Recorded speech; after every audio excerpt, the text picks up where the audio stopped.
Good evening, ladies and gentlemen, and welcome to Senior Night at the Swamp at East Columbus High School. Tonight we would like to recognize our senior student athletes, JROTC members, and their families for their accomplishments this school year.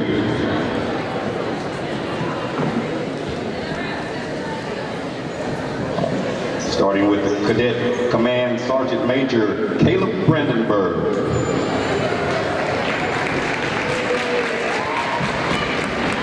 Caleb served as Battalion Command Sergeant Major.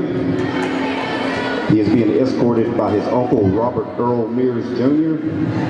and his aunt Angela Mears. He served 4 years with the JROTC. His plan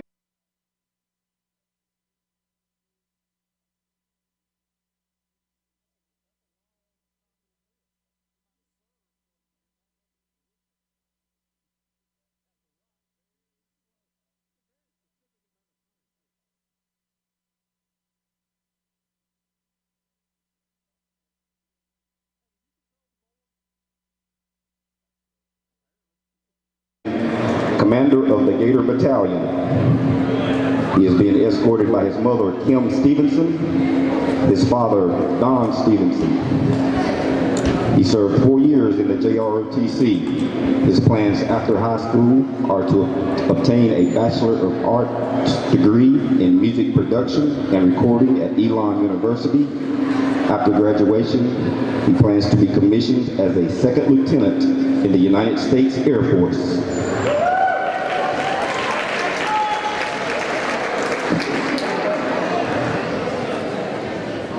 And now for the cheerleaders.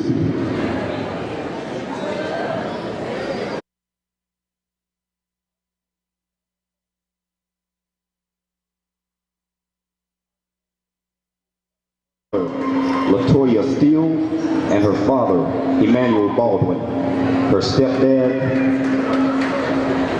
and Curtis, her aunt Takia, her uncle Braxton, and other family members and friends. Ajane has been a member of the East Columbus cheer team for 4 years and a member of the band for 3 years. Upon graduation, Ajane will attend UNC Charlotte to pursue a degree in nursing. Sierra Bryant.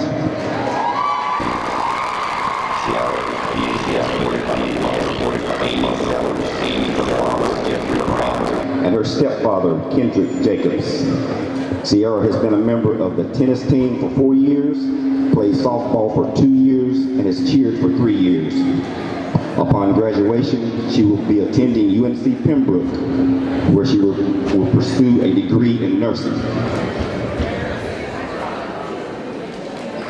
Kiasia McCoy.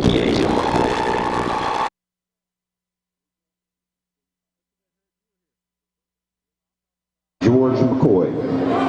Kiasia has been a member of the East Columbus Marching Band and has cheered for 4 years. After graduation from high school, Kiasia will be attending ECU, where she will pursue a degree in nursing.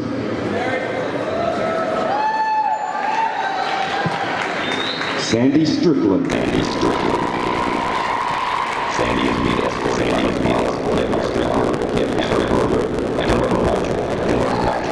Sandy has been a member of the East Columbus soccer team for 3 years and cheer team for 3 years. After graduation, Sandy will attend UNC Charlotte to pursue a degree in biology. Alexis Swain.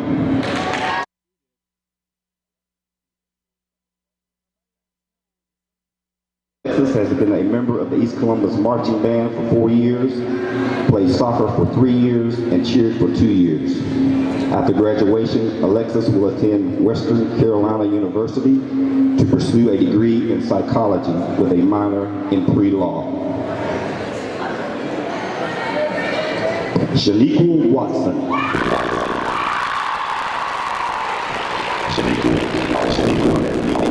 Is being escorted by Jacqueline Watson, brother Malik and Curtis, and sister Janaya. Nene has been a member of the East Columbus volleyball team for 4 years, basketball team for 4 years, and cheered for 4 years.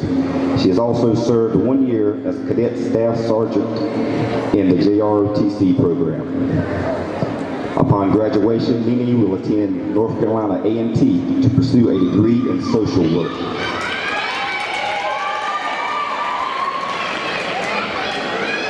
Tia Campbell.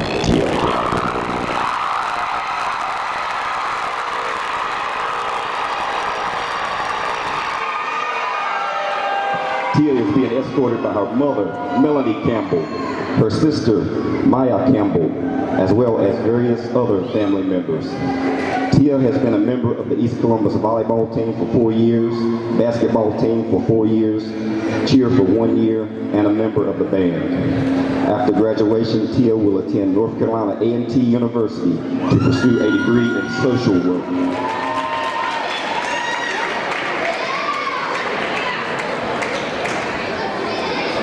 Jada Brown.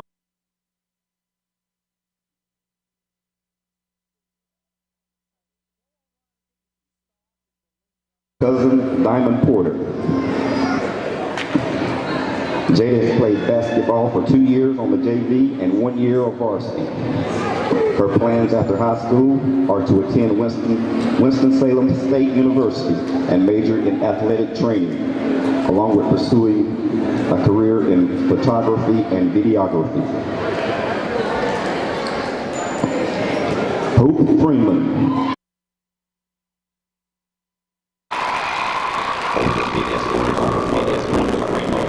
Her father, Gary Parker, her brother, Jordan Freeman, and her friend, Lily Cologne. She's played 1 year of junior varsity basketball and 3 years of varsity. Her plans after high school are to attend Winston-Salem State or Pembroke to major in athletic training or physical therapy.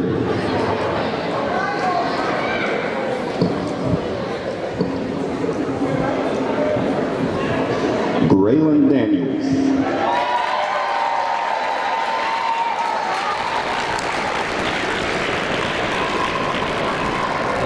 Being escorted by Heather, John, and Ariana Daniels, Willie and Joanne Cummings.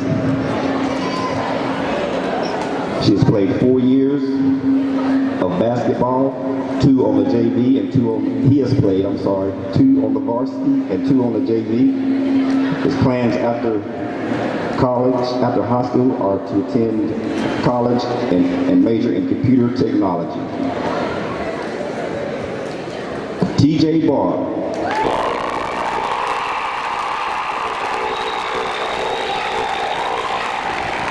TJ is being escorted by Shanasia, Terrence Barr, and Clarence Gaines. He has played 3 years of basketball, 1 on the JV and 2 on the varsity. His plans after high school are to play basketball at Pembroke State and to get a degree.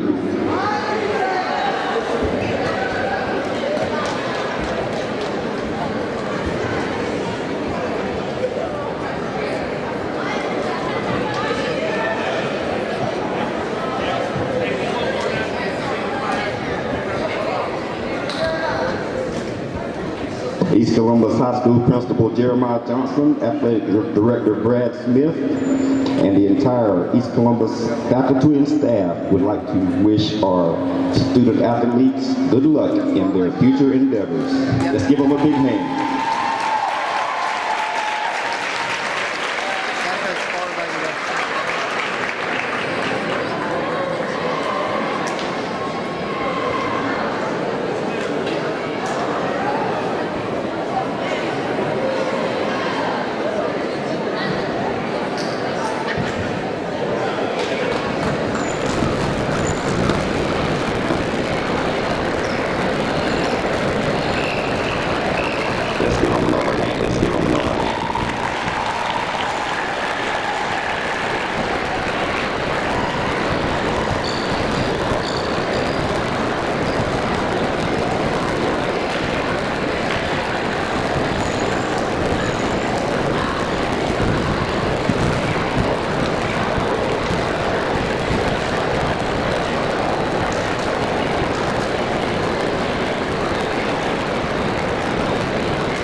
in a new door, Iron Man cease. I left the ceiling up, just to kill him softly. Ooh, get him off me, try to crucify me like I'm Jesus. The way she crossed me, I'm too bossy and too thorough. To move like a weirdo, on point like an arrow. We started off with zero, now I'm seeing M's.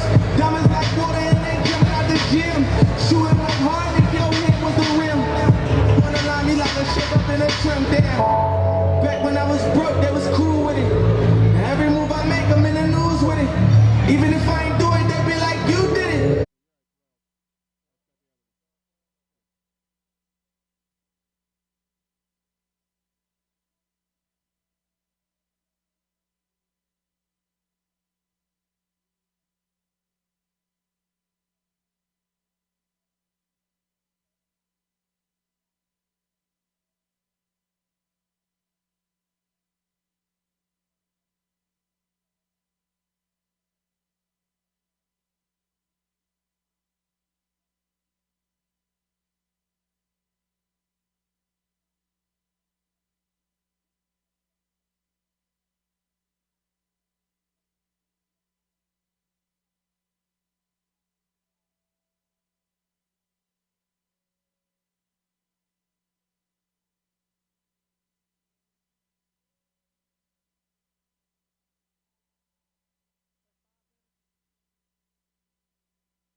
The thing seen before.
Tonight's Columbus County High School sports broadcast on 89.9 WZCO and WZCO.org is sponsored by the following: Carolina Sports Medicine with offices in Whiteville and Wilmington, First Bank of Tabor City and Whiteville, the Southern Sizzler Family Restaurant, The Country Nursery, Regalwood Mutual Drug, E.W. Fomel & Son Farm and Garden Store, Bill Worley & Sons Construction, Joe's Barbecue Restaurant, David Pless of Woodman of the World, Tabor City Medicine Mart and Kuntz Medicine Mart in Chadbourne, Revis Long, your local Horace Mann insurance representative, Black's Tire and Auto Service, Jostens and Overby School Services, and Cape Fear Propane in Whiteville.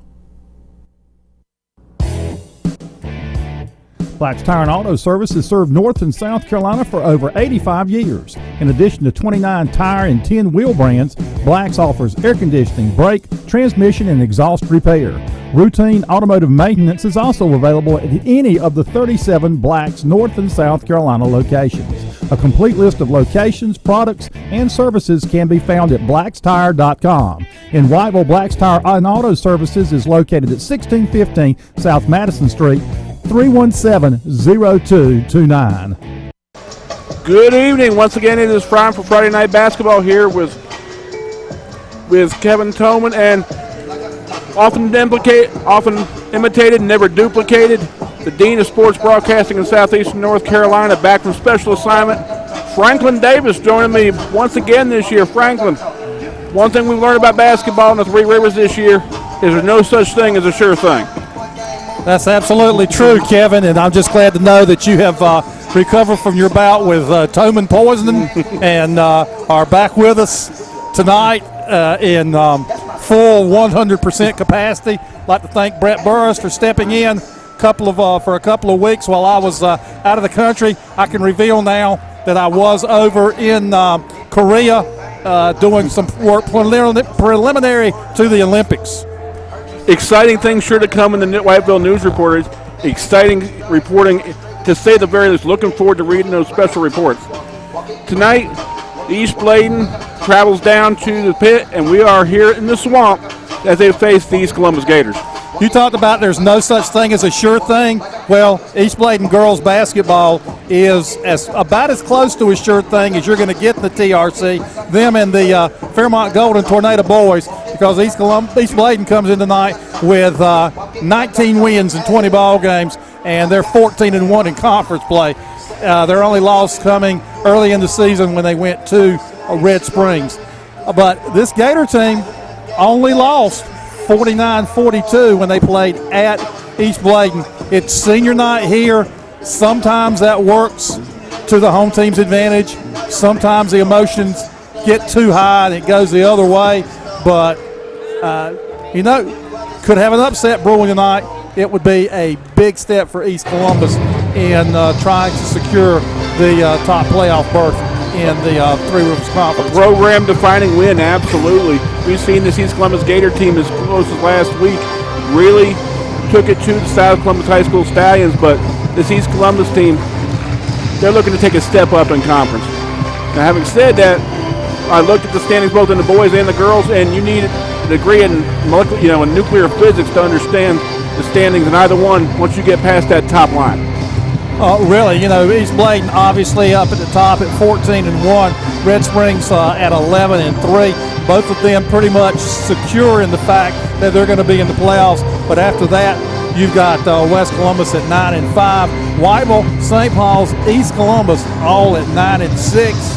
And as we said, probably only going to be one 1A playoff spot available for girls out of the conference. And I was interested in something you said a little bit earlier before we got on the broadcast tonight. If you're an East Columbus fan, you're really rooting for Whiteville tonight, which is kind of a hard thing to say in Columbus County. Yeah, West Columbus at Whiteville in a big girls game tonight, and it would do East Columbus more, even though Whiteville and East Columbus are tied.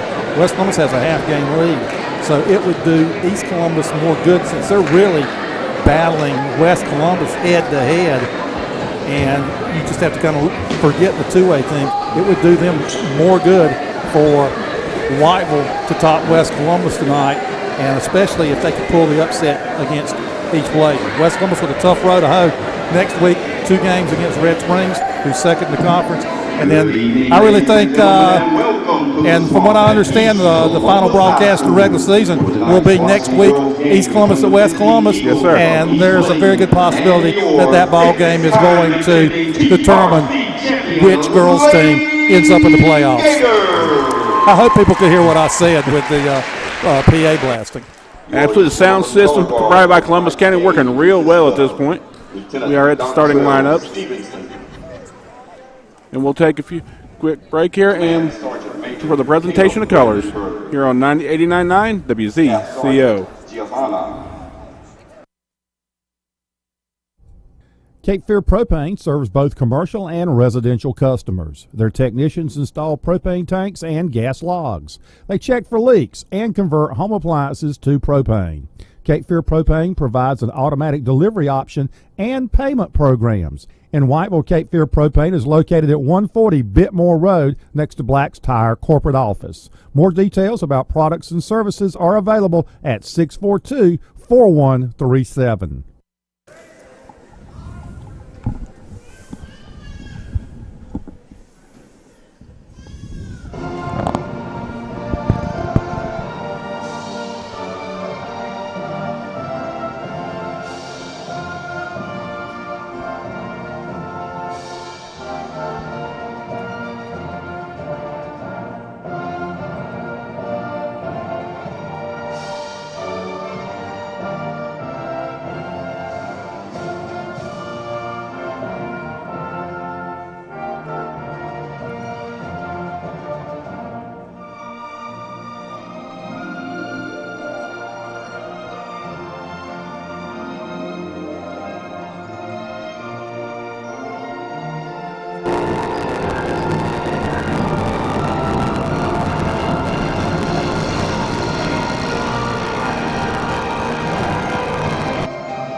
All right, about on your cord there? Mm-hmm. Possibly, okay.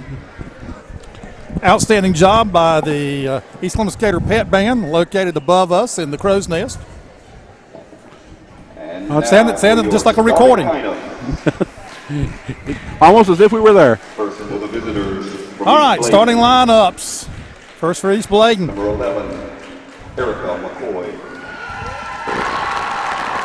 Number 11, Erica McCoy. And we've already got and I'm checking, folks, to make sure that we have the right people here.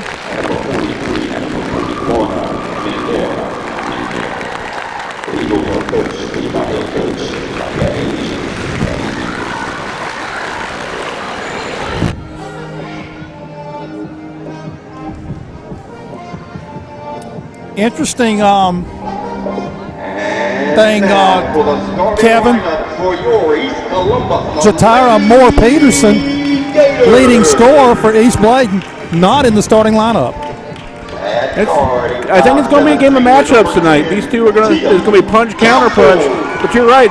Peterson sitting on the sideline to start this ball game. It's a questionable move by the East Bladen coach.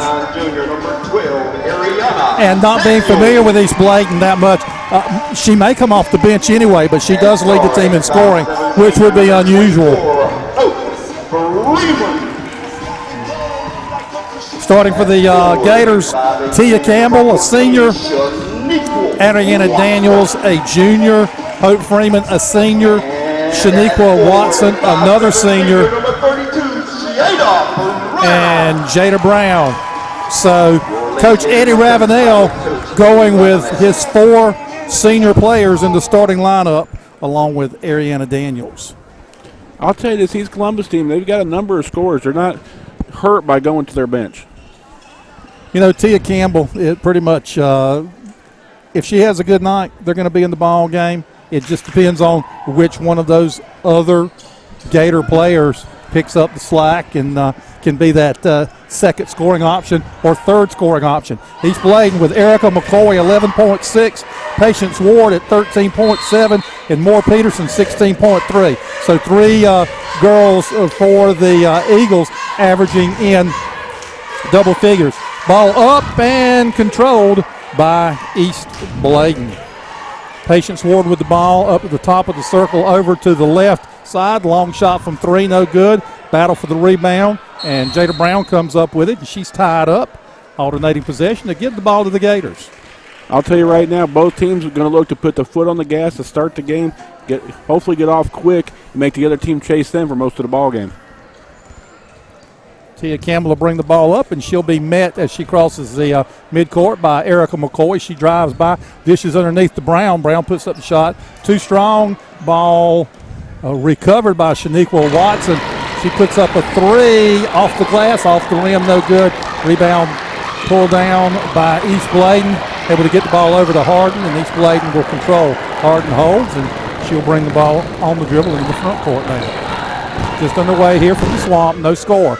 East Bladen, East Columbus. Ball over to Erica McCoy, back out to Hardin out front. Calling the offense. East Columbus playing a zone to McCoy. Down in the corner, back out to McCoy on the wing. Goes across to Hardin. Her 3 from the top of the key. Off the rim, no good. Battle for the board. And taken away by Shaniqua Watson. She comes down on the dribble. Throws it up. Tia Campbell able to come up with it. Puts it off the glass, no good. And East Bladen has it on a breakaway. Lorna Mendel, but the Gators hustle back and stop the break. And East Bladen set up the offense. East Columbus with the lead on the boards right now, getting 2 and 3 rebounds to East Bladen's 1, but right now East Bladen is content to play that outside game, really haven't tried to force the ball underneath. McCoy thinks about the 3, changes her mind, back out to Hardin out front.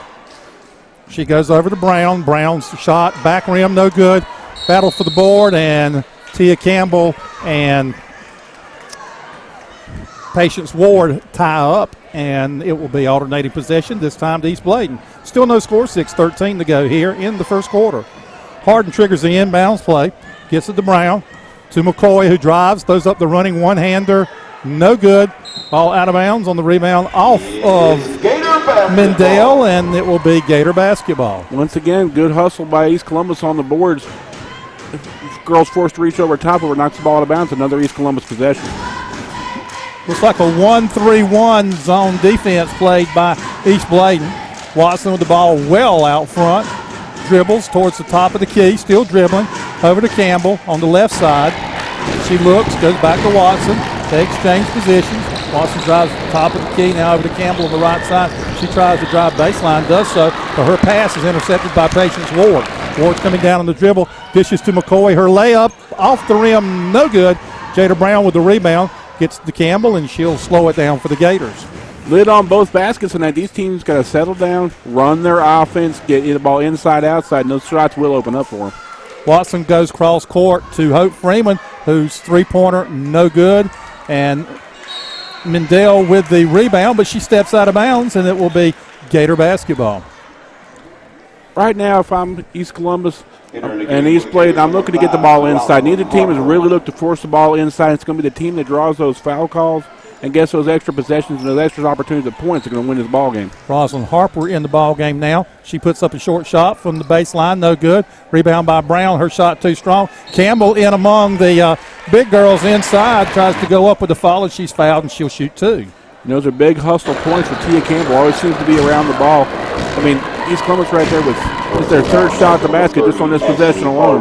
Those extra possessions are going to be key as we get later into this ball game.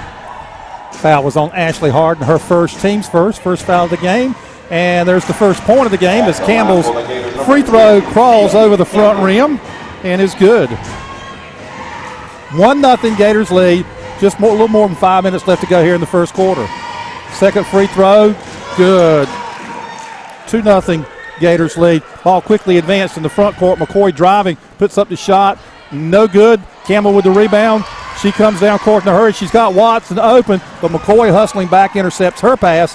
Patience Ward back on the dribble now crosses half court, and she'll slow it down for the Eagles. Hands to McCoy. McCoy holds up. Back to Ward in the lane. Ward dishes to the outside. There's a outside shot. No good by East Bladen. Ward with the rebound. Puts it up. No good. East Bladen with the offensive rebound. Dishes outside to Harden. And now Harden has set it up as she brings it back towards the top of the key. Over to McCoy for a three. Short. And Tia Campbell runs down the rebound in front of the Gator bench. Campbell coming in a hurry, 1-on-3. Doesn't matter to her. She goes up strong, puts it off the glass. No good. Harden had the rebound and is tied up by Ariana Daniels. And on our third jump ball, it goes alternating possession to East Columbus. These girls are hustling back and forth, just can't seem to find the rhythm. But if you're still looking, there's one and done on the East Bladen end, and it's 3 and 4 shots for East Columbus. Rosalind Harper to trigger the inbounds play, does to Hope Freeman. Her three, too strong, and Harden runs down the rebound in the far corner. She's guarded closely by Rosalind Harper. Ball in the front court now. East Bladen advancing it. Brown dishes off, but travels. We talked a lot about this last year. You got to make sure that first step before you go with the ball. Just a little bit too eager, and here we are halfway through the first quarter, and we still got a 2-0 score. Again, 1-3-1 defense for the East Bladen Eagles, and Campbell walked the ball up court, crosses the midcourt line, and now just dribbling out front. McCoy starts to come out on her. She goes to Watson over on the right side, still well out. She dribbles right side, goes down the baseline, throws up the shot, no good. Harper with the rebound, puts it up and good. Second chance points. If I'm in that East Bladen huddle, I'm talking to my girls about getting in and boxing out and getting good position on defense. Gators pressing, and ball called out of bounds off of East Columbus. No, excuse me, a blocking call. Foul charge number 10, Tia Campbell, her first personal. Key right now to keep Tia Campbell out of foul trouble. She's been your go-to girl the whole ball game. And the whole season. All right, East Bladen with the ball.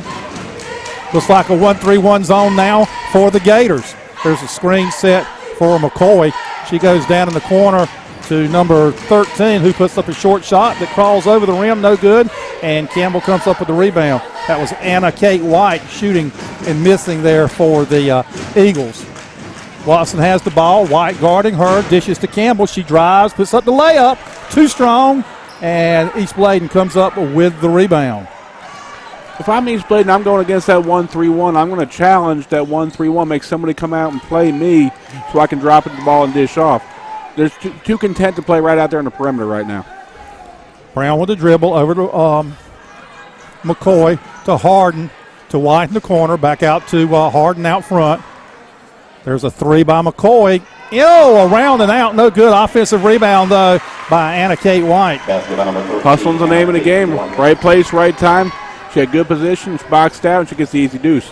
And 4-2 now as East Bladen goes over 5 minutes without a basket, but still just trails by 2. Hope Freeman's three, no good. Rebound by Harden. She brings the ball up court in a hurry. Harper stops her, and Harden's pass into the corner escapes. Erica McCoy goes out of bounds, and the Gators will take over. Freshman Alana Deal replaces Hope Freeman. Deal, smart young ball player, really looks to push the ball, and she has a great stroke from three-point range. Changing defense now. They're going to go to a trap. East Bladen goes to a trap, deflects Deal's pass out of bounds, but it will still be Gator ball.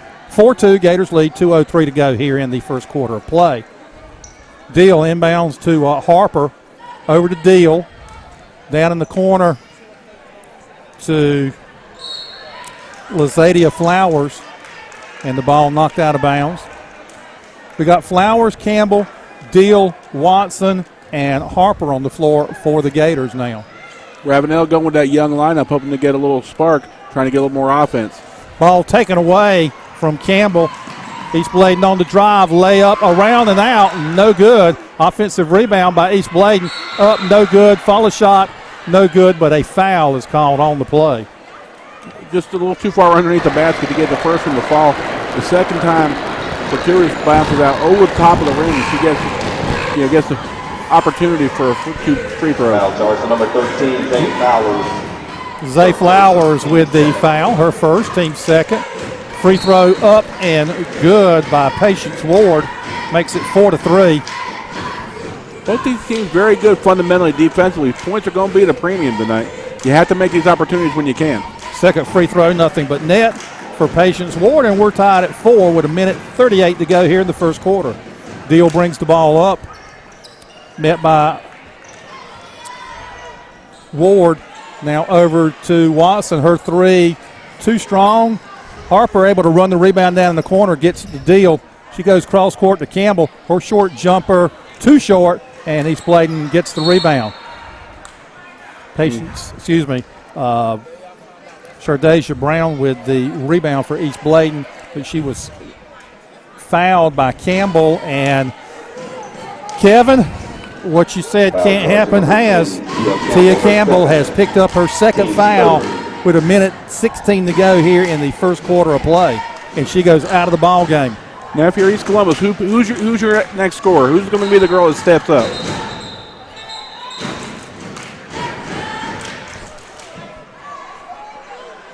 One clock says 116, one clock says 110. The clock that says 116 will catch up with the 110 if they'll just let it run. Trust me, I've been here before this year. Harden to take it out of bounds. Gets it in over to McCoy. She drives the lane, cut off. Back out to Kaylee Smith in the ball game now for the first time. Back out front to McCoy. She's guarded by Deal. Over to Smith. Over to Harden. Back to Smith, who throws up a three. Good! Kaylee Smith. There's going to be key moments right now with Campbell on the bench. If you're East Bladen, to really try to take advantage of this opportunity to put some points on the board. Nice passing of the ball inside by the Gators, but Harper can't handle it and turns the ball over. Patience Ward brings it up court for the Eagles. McCoy over to Harden. Harden launches a three. Too strong, but offensive rebound by the Eagles. Another offensive rebound by the Eagles. Patience Ward again puts it up, and no good, but she's fouled on the play. I'm going to tell you right now, if you're East Columbus, you've got to settle yourself down. Your scorer's on the bench. You have to play smart defense. This is on the verge of being a 5-point swing here in just a few minutes, not to mention momentum squarely right now in the East Bladen Eagles bet camp. Patience Ward now 3 of 3 from the free throw line. Now, if you're Eddie Ravenel, how long do you keep Tia on the bench before this gets out of hand? At least the remainder of this quarter. Another free throw by Ward is good, and that makes it 9-4 East Bladen, as East Bladen is on a 9-0 run. I mean, I'll tell you right now, if you're Eddie Ravenel, you got to take this quarter break and really settle your girls down. They seem out of sorts, and East Bladen stepped on the gas. Hope Freeman back in the ball game, and that's where the offense for the Gators may come. She's a streaky outside shooter, but when she gets it going, she can fill it up. All right, Deal with the ball out front. Dribbles, goes over to Diamond Porter. Porter dribbles back out front. Guarded by McCoy, down to 7, 6, 5, 4, and there's a blocking foul called on Katie Evans for East Bladen. Just the second team foul. 4.4 seconds remaining. And that's kind of a ticky-tack foul. If you're East Bladen, you really don't need to foul that far away from the basketball. She wasn't looking to shoot. You really want to make her make a move to the basket before you lose that. Deal with a long three off the glass, and the clock finally has started and should have started earlier.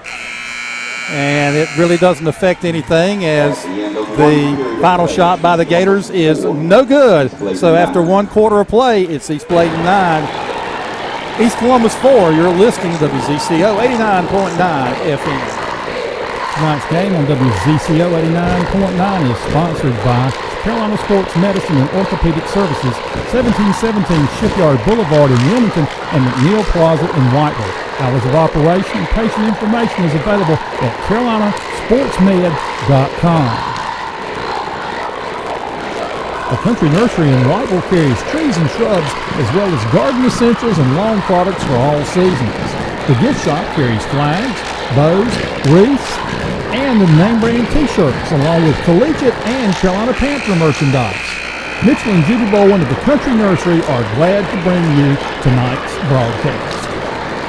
Okay, we are back. Friday night basketball here on 89.9 WZCO. All the social media platforms available to us at Columbus County Schools. Franklin Davis, Kevin Toman. Franklin, what do you see that first quarter? East Columbus played some very good defense initially, just gave up too many second shots, and foul trouble for Tia Campbell is going to be a big thing in this ball game. And your question's been answered. Coach Ravenel has Campbell on the floor here to start the second quarter of play with the Gators trailing by 5. And I don't blame him. You can't let this one get away.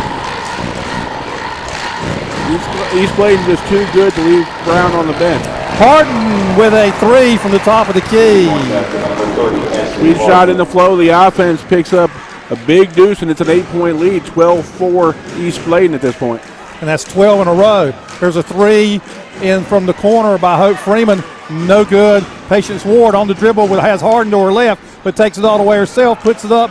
No good. Rebound by Daniels. Gets it over to Harper, but Harper loses it out of bounds, and that'll turn it back over to East Bladen. Harper really not known as much of a ball handler. Does have a sweet little jump shot when she tries to push it, but if you're East Columbus, you got to stem the tide right now. You need a basket and soon.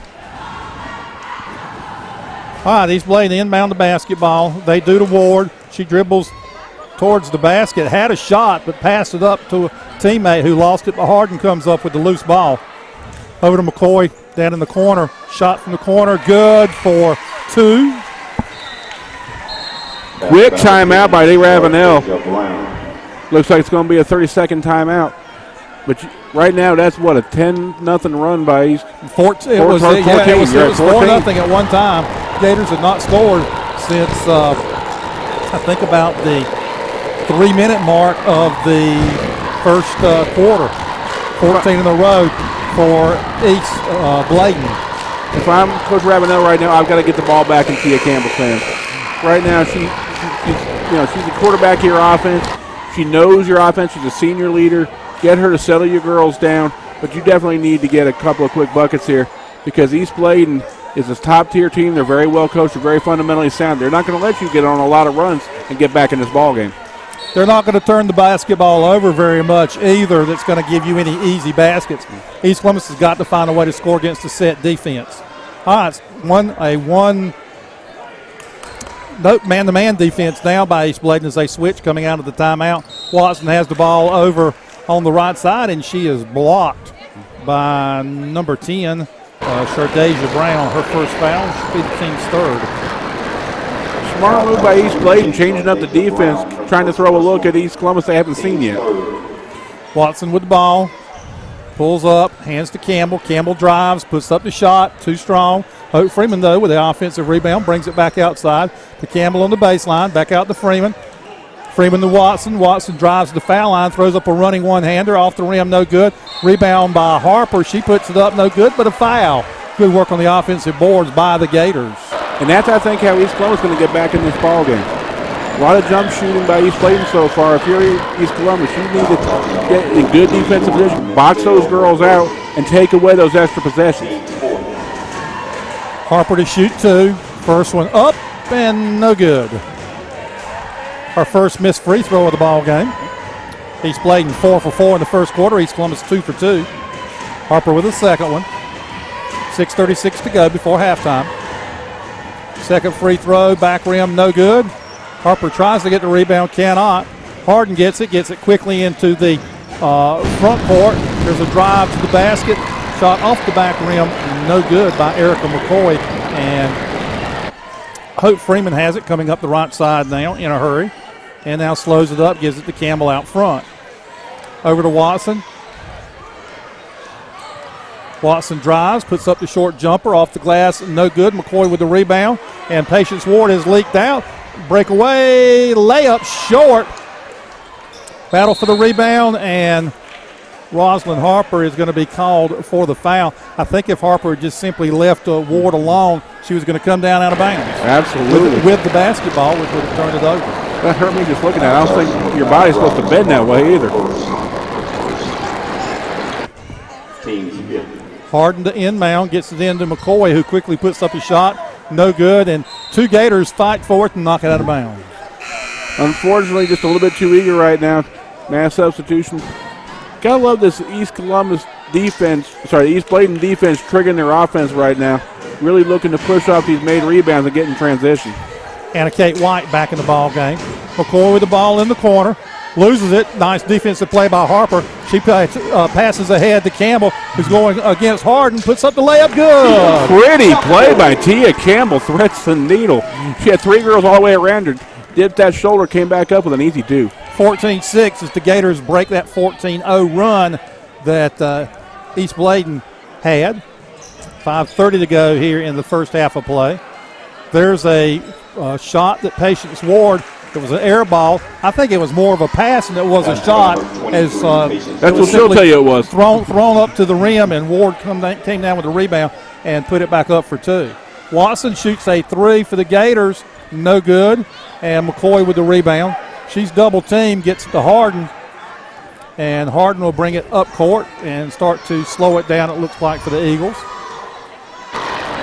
Goes down to McCoy, her jumper from the baseline. Back rim, no good. And Watson comes up with the rebound, and her pass to Campbell, too strong. Campbell tries to save it, but steps on the baseline. Campbell, an athletic young lady, but that one's just a bit too tall for her. But she did have the advantage on the break. 16-6. East Bladen with a 10-point lead. Pass into Ward, who was pretty much uncontested right in the middle of the lane. She hits the short jumper, and that makes it 18-6. 4.5 minutes to go here in the second quarter. Patience, what with that mid-range jumper? If she sets herself up right there right next to the foul line, she'll have that shot all night long. Harper has the ball at the foul line, brings it back out front, pressured by Ward, gets it over to Watson on the right side. She drives down in the corner to Campbell for 3. Good! Campbell with a big nice 3 brings us back to a 9-point lead by East Bladen. And I'll tell you, sweet stroke and in the flow of the offense is the key thing. Yeah, good job by Watson to drive in the corner to get that defender to go down there with her, opened up the wing for Campbell's jumper. McCoy has the ball now out front to Harden. She holds, goes in the corner to Brown, who starts to drive and have a blocking foul, and I think it's going to be on Harper. If it is, that's her 3rd. Harper picking up 3. Excuse me, 2nd. East Columbus starting to rack up the fouls right now. We got Flowers with 2. We got Tia Campbell with 2, and now Harper with 2. Harper going to come out of the lineup as Navia Cromartie comes in for the first time for the Gators. McCoy has it over to Kaylee Smith, back out to McCoy to Harden. She launches a long 3. Back rim, no good. Watson with the rebound. She'll bring it up court in a hurry against Harden. Gets by her, continues to drive, puts up the shot. No good. East Bladen with the rebound, but Ward was standing out of bounds. Hey, Patience Ward is kind of an Anella Tiffany type player. I was just she does yeah. a little bit of everything. We called her last year the Swiss Army knife kind of player.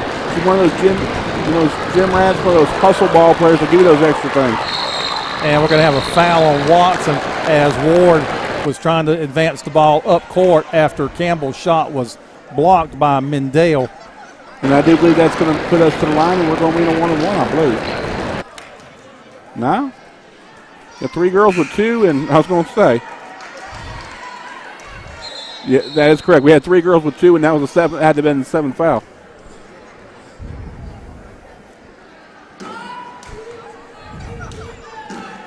If you're East Columbus right now, these last 3:33 in the first half are incredibly important. You want to cut that lead down to about 4 or 5. Make it manageable if you want to start coming back in this ball game.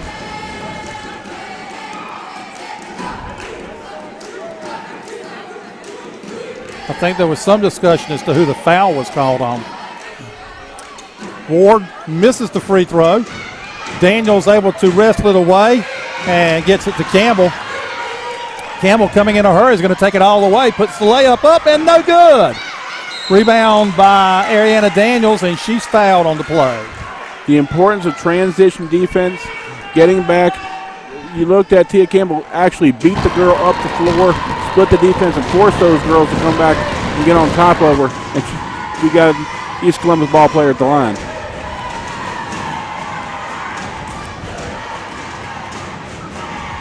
Daniels' first free throw up and good. Foul was on Mendel. That's her second.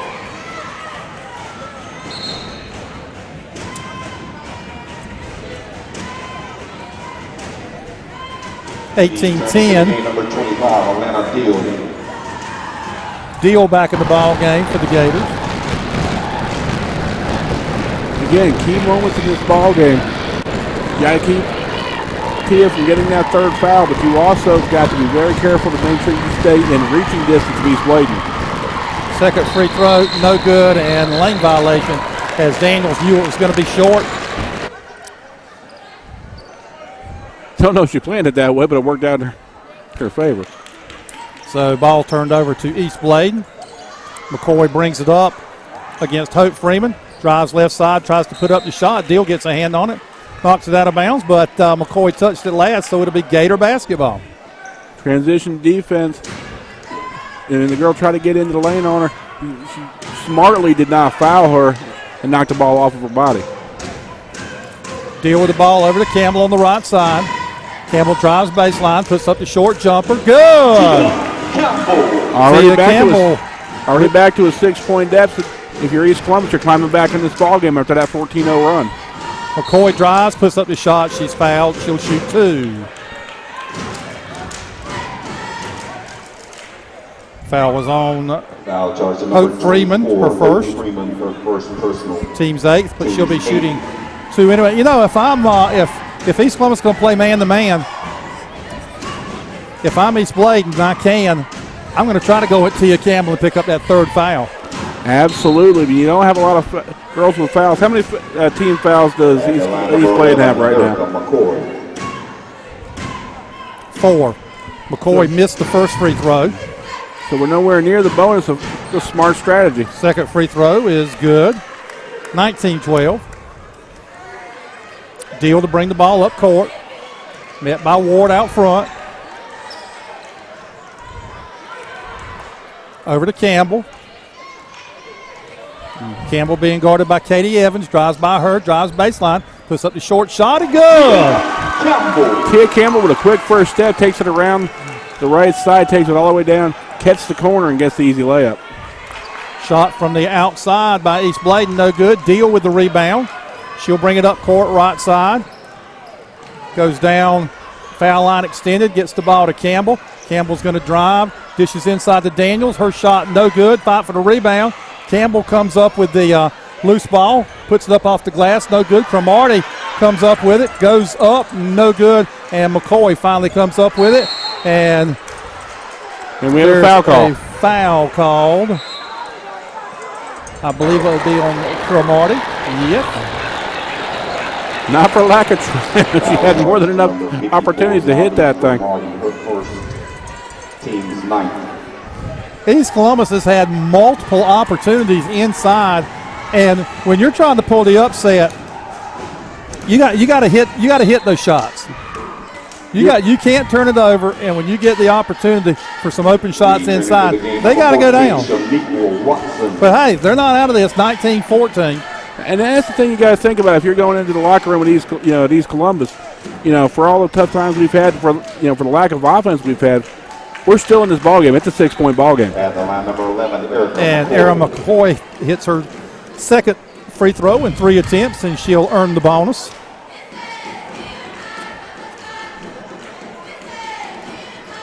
And the next one is good. 3 points from McCoy. She averages about 11.5 a game. 21-14. 2 minutes to go here in the second quarter of action. Deal on the dribble. Guarded by Harden, picks up her dribble, goes out to Campbell out front. She drives by Ward, tries to dish inside, pass knocked away. But Campbell steals it back. Daniels wide open underneath, and another bunny missed by the Gators. Watson, though, with the offensive rebound, puts it up, no good. Coach Patty Evers for East Bladen not happy that an offensive rebound was given up. He's going to make a substitution. Too many second chances for East Columbus. I mean, it's going to keep them in this ballgame if they start hitting these. But I'm telling you right now, if you're Eddie Ravenel, I mean, you're almost sick to your stomach. This is 4, 5, 6 layups they've missed underneath. Watson's first free throw is good. That's her first point of the night. And Kevin Lorna Mendel, the center for East Bladen, that was her third foul, so she goes out of the ball game now. That's going to be about managing the ball game, especially. Second free throw, and Watson gets a friendly home court bounce. It's good, 21-16. McCoy into the front court for the Eagles. Drives, puts up a shot, in and out, no good. She gets her own rebound, puts it up good. How does that happen if you're East Columbus? You've got to get a girl on girl, player on player, and box out. Deal wide open to the basket, puts the layup up, no good, but she's fouled in the act of shooting.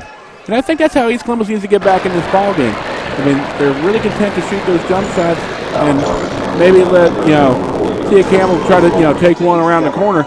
But if you're East Columbus, you got to take these girls, you got to drive to the lane, force these girls to foul you, and get some of these girls in foul trouble. Deal's first free throw is up and good. Tell you, I've been following Alana Deal's career as a middle schooler at Hallsboro Middle. She's one of the best free throw shooters, male or female, in Columbus County. Absolutely. Had the opportunity to call the Hallsboro Middle School Tournament Finals last year, and she was racking them up. Second free throw good as well. 23-17, minute 10 to go before halftime. Brown drives all the way, shot up, no good. Battle for the board. Harden had it, loses it. Campbell comes up with it, gets it over to Deal. Deal will bring it into the front court. Gets by McCoy, going to take it all the way. Layup, no good. And Deal was out of bounds when she touched the basketball, so it'll give it to East Bladen. Almost a very athletic play, just right with her heels on the end line. Again, East Columbus with an opportunity for a fairly easy shot, but unable to make it. McCoy driving all the way against Diamond Porter. She lays it up, no good. Offensive rebound by Patience Ward, up and good. That's 6 1/4, 10 in the ball game for Patience Ward. She averages 13.7 per game. And I'll tell you, I'm really impressed with her defense too. She's been the one mainly on the point guard this game. Right. Deal has her shot blocked by Harden. Passes ahead to Ward. Ward goes in against Campbell. Layup good. Smart, heady play by Tia Campbell, not fouling her. I mean, that would have been a third, and that would have been almost death knell for East Columbus. Campbell with a nice drive. Gets inside, lays it up for two. Down to 9, 8 seconds, 7. Harden still with the ball in the backcourt, guarded by Daniels. Drives to foul line, puts it up, no good, and Ward gets the rebound but can't get the shot off in time. And 27-20, pretty frenetic second quarter there after the Gators got it going. They were down 14-4 at one point in time, so outscored the Eagles 16-3, 16-13 there over the final 5 minutes of the quarter. But and I'll tell you, I think the story of the game right now is twofold. One, we got foul trouble on both sides. Both teams have a girl who it's going to be key to their offense. They need to keep in the ball game. Scared to get those third and fourth fouls. And the other thing is, if I'm both coaches, I'm talking to my kids in the locker room about points left on the board. I mean, both teams have missed scores and layups in this ball game, and these are games where you're going to need those extra points. And you got to make your layups. And you've got those second chance points. You got to put them in the bank. I agree wholeheartedly. There's really nothing else to say. So I'm not going to say anything else. We're going to recognize a few of our sponsors. We're at halftime here at the Swamp. East Columbus trailing East Bladen 27-20. And we'll be back with more basketball on WZCO 89.9 and WZCO.org in just a few minutes. Women of the World financial representative David Pless can advise you on your family's insurance and investment solutions.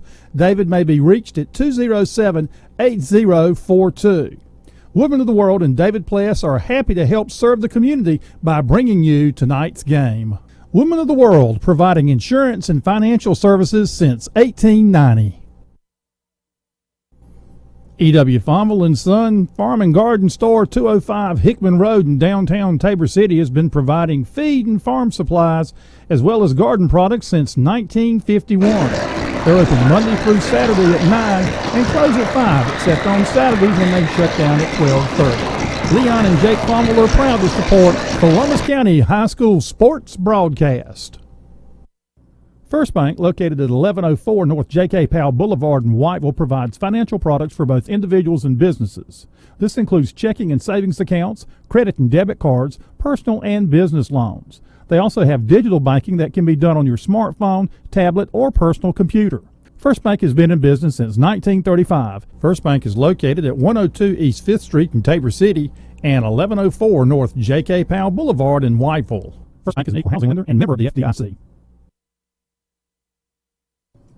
Coverage of tonight's game on 89.9 WZCO is sponsored by Horace Mann Insurance Agent Revis Long, located at 820 South Madison Street in Whiteville. The Horace Mann Company's product offerings for educators include life, auto, and homeowners insurance, disability protection, and annuities. You can learn more about Long's insurance and retirement products at 640-5028.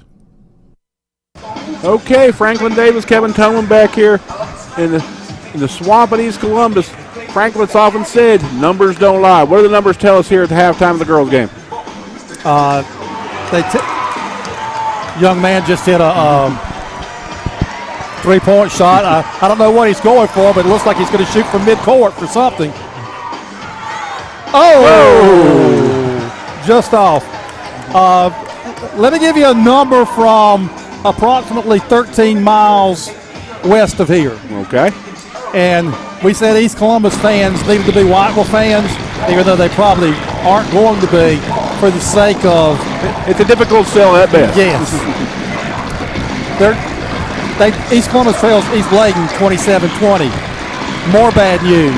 At the half, West Columbus leads Whiteville girls 30-17. Wow. Big doings down the road, I'll tell you. And again, the significance of that is this. With a win tonight, West Columbus would move to 10-5, 3 games remaining. If East Columbus loses tonight, they drop to 9-7. Now, if you look at the upcoming schedule, East Columbus goes to Fairmont next Tuesday. Kara Page, Fairmont's Player of the Year candidate, a 2020 just about every night at center, has been injured. Don't know her status. If she's not playing, East Columbus should have to handle Fairmont easily. West Columbus on Tuesday hosts Red Springs. On Wednesday, they go to Red Springs. Red Springs girls 11-3. Taya Jones, another Player of the Year candidate, strong, but Red Springs has been kind of up and down. Wouldn't be totally surprising for possibly West Columbus to get a win in that game, but it all could be just irrelevant from conference standing standpoint when East Columbus goes to West Columbus next Friday night. If everything, stays and if I can give the you way a quick commercial, if you really want to get a great breakdown of both the boys and the girls remaining Three Rivers Conference, if you get a chance, listen to the Voices of Experience podcast with Franklin Davis and his crew. They did a fantastic job. I had a chance to watch it this morning. Did a fantastic, I think it was this afternoon, did a fantastic job of really breaking things down and really coming up with all the possibilities and all permutations that could come up, because we got about 2 weeks left of basketball here in the Three Rivers Conference. And if you can figure it out and understand who's going to do what, you're a smarter man than I. Hey, I don't know. I'm not sure that the people in Chapel Hill know for sure yet. Let's take one more quick break, and we'll come back with leading scores for each team. Again, halftime here at the Swamp. East Bladen 27, East Columbus 20. Joe's Barbecue has been serving Columbus and surrounding counties for over 50 years, serving a Southern cooking lunch buffet Monday through Saturday, a pig buffet on Friday and Saturday night, and a Sunday lunch buffet. Menu items include barbecue plates, chicken, pork chops, ribs, and Brunswick stew. Joe offers catering, and call-in orders to 642-3511 are accepted. Johnston's is the official classroom and graduation supplies provider for Columbus County Schools. A Johnston's representative will be visiting your school this fall. Johnston's contact information is available at overbyoffice@johnston.com or 910-675-3886. Overby School Services, Reginald Lewis, and Johnston's are proud to help sponsor tonight's CCCA Sports broadcast. Okay, we are back. Just 3 minutes left to go in halftime. Let's take a look at leading scores and statistics here for the first half. All right, for East Bladen, Coach Patty Evers' squad coming into the night 19-1, 14-1 in conference play. Erica McCoy has 5 points, 3 of 4 from the free throw line and a 2-pointer all in the second quarter. Kaylee Smith with 3 points, a 3-point shot in the first quarter.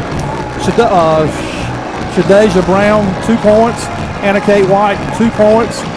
Ashley Harden, 3 points, hitting a 3-pointer in the second quarter. And leading the way for East Bladen, Patience Ward with 12 points, 4 of 5 from the free throw line, and scored 4 2-point baskets in the second quarter. Again, leading scorer Jatira Moore-Peterson has not made an appearance for, in fact, I'm looking to see if she is even out there on the court, number 31. And I don't see her, and you know, Kevin, with all the flu we've had going around and whatever, that very well could be a reason, but we don't know, so I'm not going to speculate anymore. All I'm going to say is that she has not been on the court for the Gators tonight. I mean, for the Eagles tonight. She hasn't been on the court for the Gators either. For Eddie Ravenel's East Columbus squad, Rosalind Harper, 2 points. Ariana Daniels 1 point. Shaniqua Watson, 2 points. Elena Deal, 2 points. And leading the Gators with 13 points is Tia Campbell. 2 of 2 from the free throw line and had 4 2-pointers and 4 2-pointers and 1 3-pointer there in the second quarter. 7 of 12 from the free throw line for East Bladen, 7 of 9 for East Columbus. Would you like some water? I would love some water. I've been quite thirsty for a little while now, but I'll tell you something. You've been trying to get somebody to give you some quite some time. You know what it is? Hey, I was sick all week, and I don't think anybody wants to come anywhere near me. Well, I'm forced to. Let's go to a quick break, and we'll be back at the start of the second half in just a moment. Tonight's game on Koontz and the employees of Tabor City. Tonight's game on 89.9 WZCO was brought to you by Sterling Koontz and the employees of Tabor City Medicine Mart on South Main Street in Tabor City and Koontz Medicine Mart 112 East 7th Avenue in Chadbourne, providers of prescription medications and other home health care products.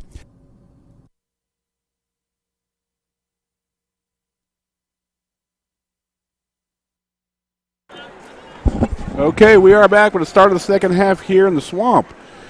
Right now, the East Bladen Eagles leading the East Columbus Gators 27-20. And right now, I think both teams right now really looking to get off solid and stay out of foul trouble this third quarter. And let's see. Lorna Mendel is not on the court to start the second half. She picked up 3 fouls for East Bladen. Tia Campbell, Rosalind Harper, and Zay Fowler's all picked up 2 fouls, but Campbell and Harper are both in the starting lineup here in the second half for the Gators. Watson with the ball, drives to foul line, dishes back outside to Freeman for a 3-pointer, no good. Campbell with a rebound, her shot no good. East Bladen trying to pull down the rebound, but Chardasia Brown unable to. Gators will maintain possession. Once again, East Columbus trying to get back in this ballgame, really needs to start hitting the boards. You know, good 3 chances right there. You've got to convert on at least one of them if you're going to win this ballgame. Freeman's 3 short, and Brown comes up with it. Ball in the front court. Gators going man-to-man. Harden hands off to McCoy. She's guarded by Harper, dribbling out front. Now over in front of the East Bladen bench. Picks up her dribble back out to Harden out front, who's guarded by Daniels. She just double dribbled and it wasn't called. Now she drives right side, drives baseline, past Campbell, tries to dish the ball under the basket, but steps out of bounds. Gotta love East Columbus right now, picking up the defensive intensity, going to a man defense, really starting to pressure the ball. You know, if you're East Bladen, you really got to find somebody who's more content controlling the ball, because right now they look a little lost on the offensive end. All right, Campbell gets the ball into the front court, picked up by Ward. Over to Hope Freeman, left side. She drives foul line, puts up the jumper, front rim, back rim, and good. Hope Freeman with the first two here in the third quarter, 27-22. East Columbus running the offense in and out, works to get the open shot and converts. Drive to the basket by McCoy. Her shot no good. Outlet pass from Campbell to Watson. Watson's going to drive all the way. Dishes to Daniels. Her shot too strong. Harden with the rebound, loses it out of bounds.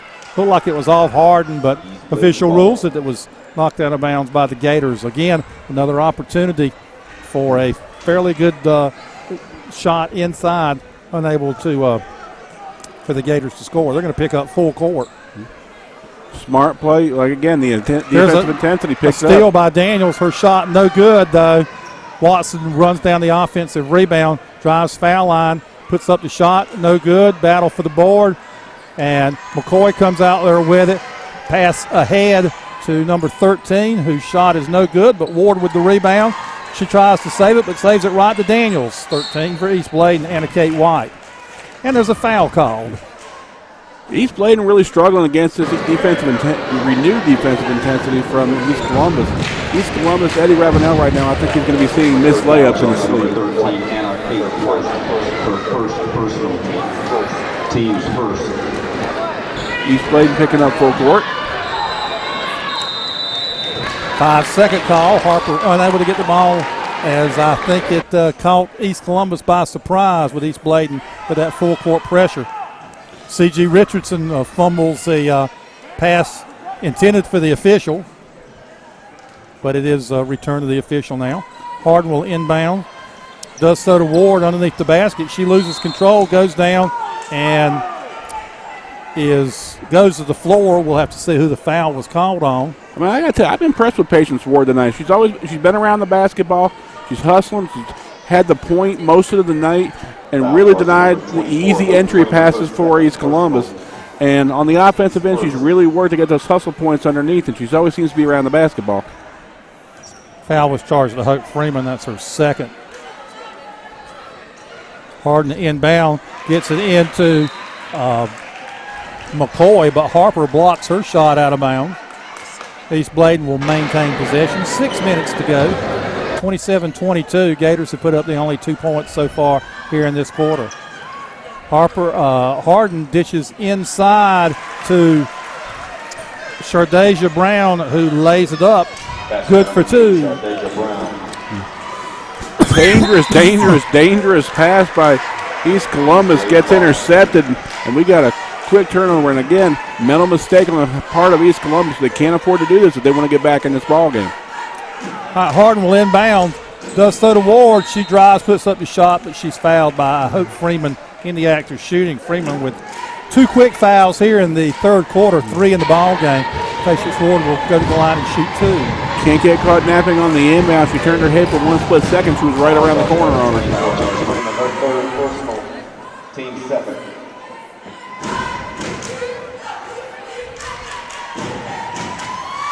Ward's first free throw, no good. So after hitting her first 4, she's missed her last 2. And I'll tell you something right now. If I'm East Bladen's coach, I'm really worried because right now you're leaving East Columbus dangerously on the edge of getting back in this ball game. Second free throw by Ward is good. 30-22. Campbell gets the ball ahead to Watson. Got Diamond Porter down there underneath the basket open, but good hustle play there by Kaylee Smith for East Bladen to tip it away and make the steal. East Bladen has the ball, advances it. Nice pass there from Erica McCoy. McCoy with a beautiful entry pass. Ward. With Patience Ward, the recipient of a gift pass underneath. Hooping the harm, and she's going to the line to complete the three-point play. Foul was on Daniels, her first. And Eddie Ravenel is going to take a timeout. 30-second timeout, so we'll take a quick timeout. East Bladen extends their lead. They lead 32-22, 5:29 to go here in the third quarter of play. Tonight's game on WZCO is sponsored by Parks Thomas and the staff of Regalwood Mutual Drug. Regalwood Mutual Drug has been filling prescriptions, advising, and serving customers since 1989. Located just off Highway 7476 at the Columbus-Brunswick line. Okay, we are back. 5:29 to go, third quarter. East Bladen leading the East Columbus Gators by a score of 32-22. And I'll tell you something, Franklin, it looks like the minute that East Bladen went to that full court pressure, East Columbus really has lost their lid on the basketball. I don't think they've gotten the shot off. Maybe one or two, but as you correctly pointed out, the press is certainly giving the Gators problems. Patience Ward trying to hit the free throw to make the old-fashioned three-point play, and it's good. She does. 33-22. And again, the pressure, the pass from Porter to Watson lost out of bounds, and Gators not being able to get the ball out of their own backcourt, turn it over again. Dangerous minutes if you're East Columbus right now. You cannot let East Bladen get that far ahead. These possessions are going to become very precious. Good steal there by Watson from Brown. She drives all the way, lays it up good. Uncharacteristic mental mistake by East Bladen. Gets the basket back in the favor of East Columbus. Brown with the ball into the forecourt. Pass almost knocked away, but Patience Ward again able to come up with it. Over to Smith. Smith to McCoy. McCoy double teamed. Gets it to Ward out front. She's hassled by Diamond Porter. Porter comes up with it. Down the court to Daniels, who has an open layup. Good. And just that quickly, it goes from an 11-point lead to a 7-point lead. And East Columbus trying to press, and Rosalind Harper is going to pick up her third foul and the fourth team foul. And if you're ever Avenel, you got to look at her and say, why make that foul that far away from the basket? When you're 80 feet from the basket.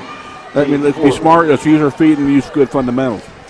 And she's going to come out of the ball game, replaced by Alana Deal. Harden with the long pass down court to Ward, who gathers in, goes in against Porter, puts the shot up and good. Off-balance shot, but she does always seem to be around the basketball. Steal again in the backcourt by East Bladen by Harden. Harden has it, goes cross-court to McCoy. Her three, good. Eddie Ravenel deeply in need of a timeout right now. Just goes right back to a 12-point lead. Again, a deflection, but Diamond Porter comes up with it. She's got Campbell ahead of the pack, driving, puts up the shot. Good and one. Anything you can do, I can do better. Tia Campbell says, okay, I'm going to put this team on my shoulders. Brings it right back, splits the defense, gets the hoop to harm, and she's looking for a three-point play. Foul was on Ashley Harden. Her second, team second. Campbell trying to complete the three-point play. Free throw up and good. Once again, full court pressure by the Gators. Down to a 9-point game. Watson guarding Brown. Brown still in the backcourt. Now gets it to the front court. Traveled, wasn't called, but now it's a late whistle, but the right whistle. Yeah, it was a good call. I think he's wondering why the whistle was so late too, but Coach Patty it was the right Evers, call. Coach Patty Evers saying that she was helped to shuffle her feet by a push from behind, but to no avail. Assisted and abetted, but it still counts in the score column. Deal inbounds over to Daniels.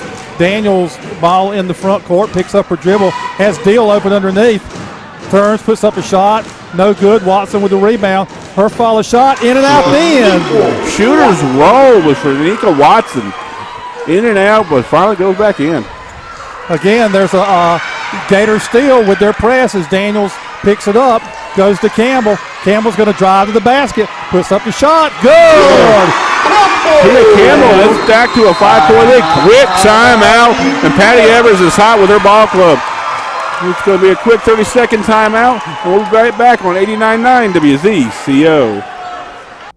The Southern Sizzler Family Restaurant in Whiteville is open Tuesday through Friday, 11 until 9, Saturday and Sunday, 10:30 until 9. A lunch and dinner buffet is served daily.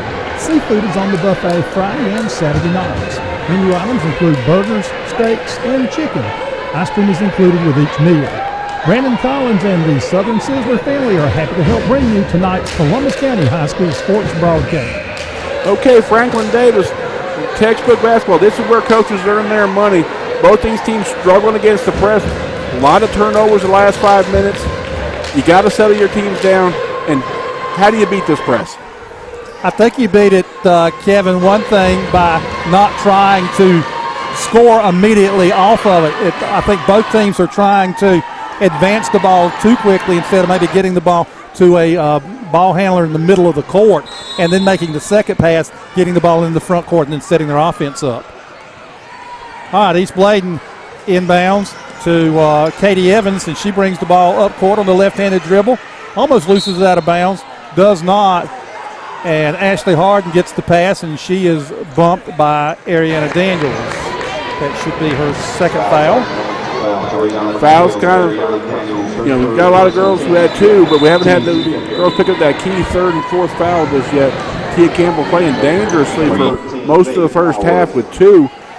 Lucky to be in this ball game, and now she's on the right side of fouls. Harden inbounds to McCoy. McCoy drives almost uncontested to the basket for the basket, 40-33. Campbell's going to take it the distance. Her layup, no good. McCoy with the rebound on the dribble. Drives past Porter. Porter, though, able to get a hand on it, knock it away, but the foul's going to be called on Diamond Porter. Run along with her, trying to turn that shoulder a little bit, got the foul call. Foul charge number 22, Diamond Porter, her first personal, team 6. Harden inbound as that's just a 16 foul. 3 minutes to go. Gets it inside the Ward. Her turnaround, no good. Brown with the rebound, follow, good. Shardasia Brown with her 4th point of the quarter, 6th point of the ball game, 42-33, 3 minutes to go here in quarter number 3. East Columbus got a box out. They're going to get back in this ball game. They can't give up second and third shots to East Bladen. Campbell with a acrobatic attempt, and she is helped out as she was fouled on the drive by Erica McCoy. Helped out or bailed out, and still counts in the score column. Off balance, looking just to heave one up. Got lucky, got the contact from the East Bladen young lady. Campbell to shoot 2. Want to correct something about the fouls here in just a moment. Campbell's first free throw up and short. A foul that should have been charged to East Columbus. Shaniqua Watson in the first half was given to Ariana Daniels instead, so Daniels has 3 fouls for the Gators. Campbell's second free throw up, no good. Unusual for her to go 0 for 2 from the line. Harden has it. Her pass up ahead to Evans. Hands off to McCoy, drives baseline, puts up the short shot, no good. Watson with the rebound, comes out of there on the dribble, up ahead to Campbell. Campbell's going to dish to Daniels. Her shot, good. Smart play by the senior leader. Drew the defense to her before dropping the ball off for the easy layup. There's a long pass that's tipped out of bounds by Elena Deal as they tried to throw the home run ball to Patience Ward, but incomplete. 2nd and 10. Lena Deal all looking like an all-pro defensive back on that, just gets a hand on it. Harden inbound. Goes cross court, and that's picked off by Watson. Watson drives, pulls up for the 3. Good! Big points by Jamaica Watson. Right in the flow of the offense. These long baseball passes are getting both of these teams in trouble. There's another long pass, but Ward comes up with it, drives the basket against Deal, puts up the shot, no good, but there's a foul on the play. I suppose this is a bad time to mention that we don't have baseball and softball tryouts in this county for another month or so yet. These teams are all the while trying to hit the home run, and it's feast or famine for both teams right now. Sometimes it works, sometimes it doesn't. 42-38, 2 minutes to go. Patience Ward at the free throw line for East Bladen.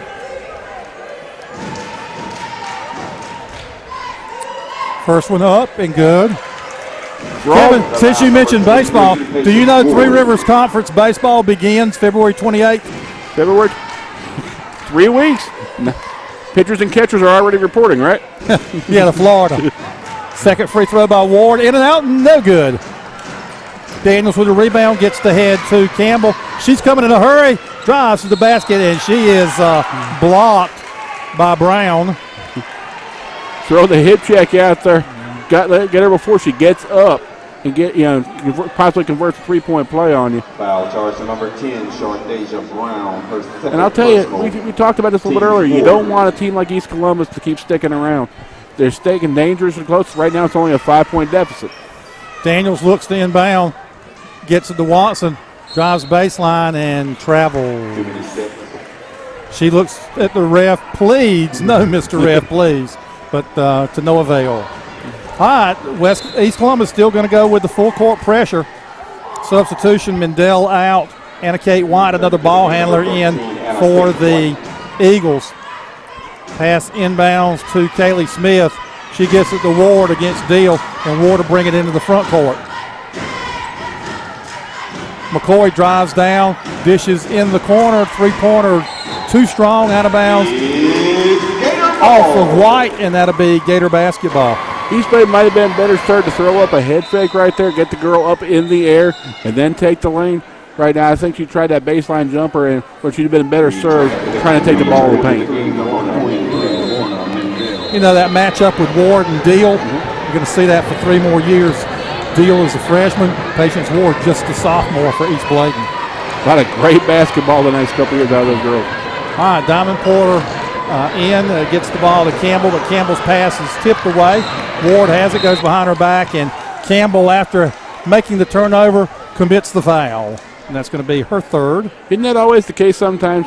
You compound one mistake by making another. I think smart move by Ravenel right now, taking Campbell out. Doesn't want to pick up that fourth with 1:23 to go in the third. And Ward will be at the line on the 9th team foul, shooting 1 and 1.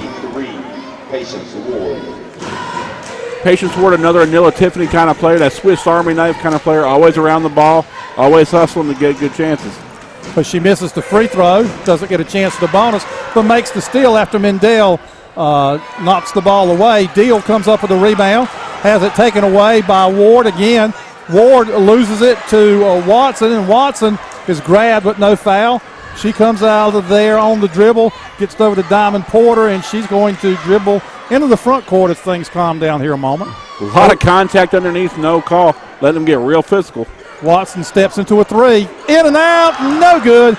Daniels with a rebound, puts it up, no good. But she is fouled. Smart heads-up play by the young lady. Got in great position defensively where only she could get the rebound. She takes it right back up, doesn't bring the ball down. And she's going to the line for 2 big free throws with just under a minute in the third quarter. Crucial free throws here by Daniels. Gators trail by 5, 43-38, 51 seconds left, third quarter. First free throw up and good. At the line for the Gators, number 12. Like you said, crucial free throws. We're going to be shooting free throws both ends this fourth quarter, and who's going to make those key plays and get those key possessions going to determine who's going to win this thing. Second free throw up, no good. Rebound by Mendel as she stays into the lineup with 4 fouls. Pass ahead to Katie Evans. She comes on the dribble, dishes over to McCoy. Her layup good. Transition basketball kill you every time. You've got to get back and hustle on defense. Deal has it. Patience Ward knocks it away from her. McCoy runs it down. Watson knocks it away from her. Tries to save it, but does she step out of bounds? Yep, stepped out of bounds, so East Bladen will maintain the basketball. Just a toenail out of bounds, but it still counts. You don't get a whole lot more athletic in this conference on the girls' side than McCoy and Ward are for this East Bladen team. Ball inside to Mendel, and she is fouled by Daniels. Daniels nods her head. Yes, she did. And that's going to be Daniels' 4th foul. East Columbus right now struggling again to find a score when Tia Campbell comes out the lineup. And right now they're also needing a ball handler. Daniels with her 4th big personal. Free throw up and good by Mendel, her first point of the ball game. Number 54, Navi Cromartie. 46-39. If I'm East Columbus, make or miss, I hold for the last shot. Is that a possibility in high school basketball? I don't know. Mendel, second free throw good. We talked about that a lot last year, but these kids are conditioned just to shoot and shoot and shoot and shoot these days. Porter brings it up court over to Deal with 20 seconds. She drives foul line, goes to the corner to Watson. Watson holds. Back to Hope Freeman to Watson in the corner. She drives baseline, throws up a short shot. No good. He's playing with a rebound. They're going to get an opportunity as Evans on the left-handed dribble brings it down. And her shot attempt was blocked by Watson with 3 seconds, but East Bladen basketball out of bounds underneath on their end. Great hustle by Watson not to give up a foul, and B, a basket. Keeps this manageable for East Columbus. Inbounds pass to Evans. She hands off, and I don't think they have any idea how much time's left. They didn't get a shot off, and after 3 quarters of play, 47-39, East Bladen adds 1 point to their 27-20 halftime margin, and we'll be back with the fourth quarter here in just a moment. Tonight's Columbus Career and College Academy sports broadcast on WZCO is brought to you by Bill Worley & Sons Construction. Bill, Chris, and Jason provide both new residential and commercial construction as well as remodeling. Sammy keeps them all in line. 653-5406. Okay, we are back. 1 quarter left to play. 8 minutes of basketball. If you're East Columbus, you are still dangerously close, but you've got to start putting the ball in the basket and do it with some regularity and get back on defense. I mean, right now, East Bladen, for all their offense, still has left East Columbus in this ball game, and we got a lot of basketball yet to be played. Oh, yeah, and if it's close at the end, probably come down to free throw shooting. Absolutely. Let's see, East Bladen in that quarter, 1 of 2, 2 of 3, 3 of 4, 3 of 5, 3 of 6, 4 of 7, 5 of 8. So they are 12 of 20 in the game. All right, East Bladen basketball to start the fourth quarter. McCoy has it, guarded by Harper. Gets the ball into the front court, screen set, and McCoy going to drive, loses control of it, and steps from the baseline is a little bit out of control. Once she got that screen and got open a little bit, I think her dribble got a little bit ahead of the rest of her body and lost the basketball out of bounds. Love watching the coach down here, just coaching her all the way up the floor. Get your body under control. You know, we got to set an 8-point lead. Let's nurse this thing and let's make a good shot as opposed to the first shot we get. Campbell over to Watson, well out front. Over to Campbell. Campbell dribbles top of the key. Tries to go down in the corner. McCoy knocks it away, but Campbell picks it up, drives, puts up the shot, no good. And if that's on Mendel, that's going to be her 5th. And it looks to be on Mendel. It will be Mendel's 5th personal foul. I mean, and they're East Bladen not lacking for a lot of size, but what they lose with her is she's a lot quicker than the girls coming in off the bench. So Tia Campbell goes to the line to shoot 2. First free throw up and no good, off the back rim. Again, key points in this fourth quarter. You got to erase this 8-point lead and start playing some defense. You got to take your senior leader and she's got to put a team on her shoulders. Campbell 3 of 6, made her first 3, missed her last 3. That one around and in. 47-29 to go in the fourth quarter. Ward passes ahead to a wide open White. White shot partially blocked. Rebound by Hope Freeman, but Freeman stumbles, loses the basketball out of bounds, and that will give it back to East Bladen. 7:18 to go. 47-40 is our score. Pass inbound underneath the basket, but shot blocked out in front to Campbell. Campbell drives against McCoy, puts up the shot, partially blocked. Deal with the rebound, and her pass to Freeman out of bounds, and East Bladen will take over the basketball. Missed opportunities if you're East Columbus to get back in this ball game, both on the offensive and defensive end. Right now, you've got to be smart with the basketball if you're East Columbus. Inbound to McCoy. Hope Freeman tries to cut her off, but she's going to take it all the way. Lays it up, no good. Rebound by Ward, puts it up, no good, but a foul on the play. McCoy and Ward are it's just fun to watch. Doing the job, right. It's punch, counter punch, and it's going to be the team that makes the least amount of mental mistakes in these last 7 minutes, and the team that converts on their opportunities. Foul was on Elena Deal, her second.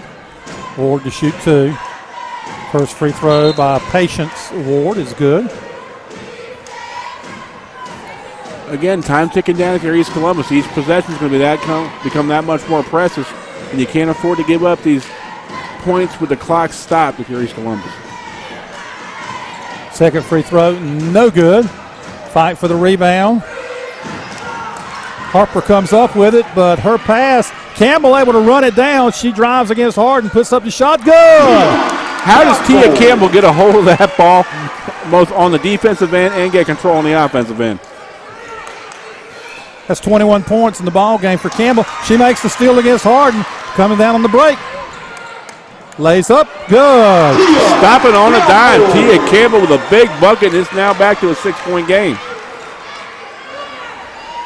Pass in the front court to Ward. She avoids the steal attempt. Dishes in the corner. Three-pointer. Good. Excuse me. Just a two for Anna Kate White. Her second basket of the game. 50-44. 6:10 to go in the ball game. I'll tell you, if you're East Columbus, don't jump that long pass. Get back underneath. They haven't been able to make those jump shots. Freeman dribbles in the corner. She's in trouble. Passes across to Harper, though, who was open for the layup and misses it. Harden with the rebound.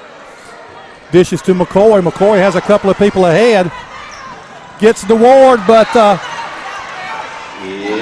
she's out of bounds.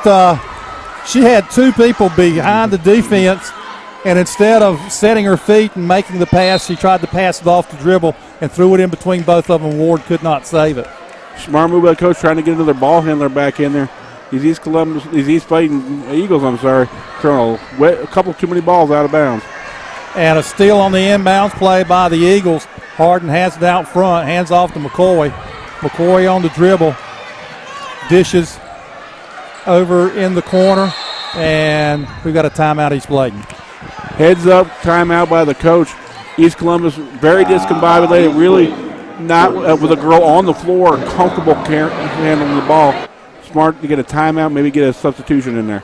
Tell you what, it kind of pays in East Columbus's favor, too, with Tia Campbell sitting on the floor. She was gassed there, and I think that timeout will help her maybe catch her breath with the stretch run as well. Let's go to a quick commercial, and we'll be back with more. 50-44, East Bladen leads.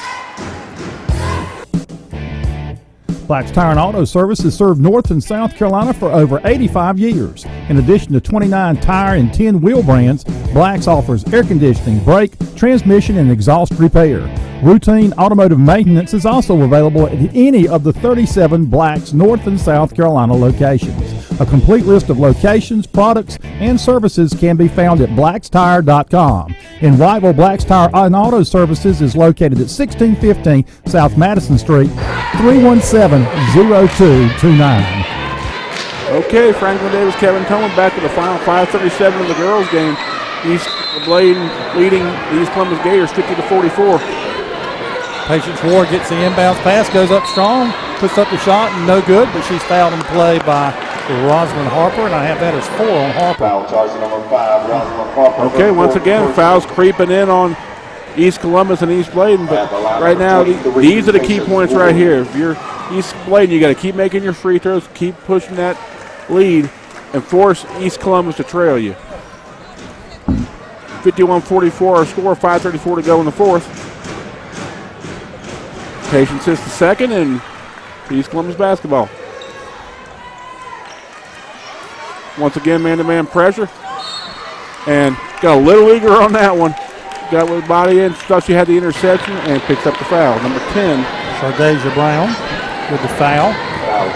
Made the interception, but had to bump the East Columbus player out of the way to do it. So East Columbus basketball trailing by 8, 5:28 to go. I'm telling you right now, a lot of contact, not a lot of calls by these officials. You know, if you're East Columbus right now, you might want to take a chance on trying, maybe bodying up some of these girls, especially, playing man-to-man with that defensive pressure. Tell you, the East Bladen, though, has the advantage. If they have a player get in trouble, you just throw the ball up and tell Patience Ward to go get it.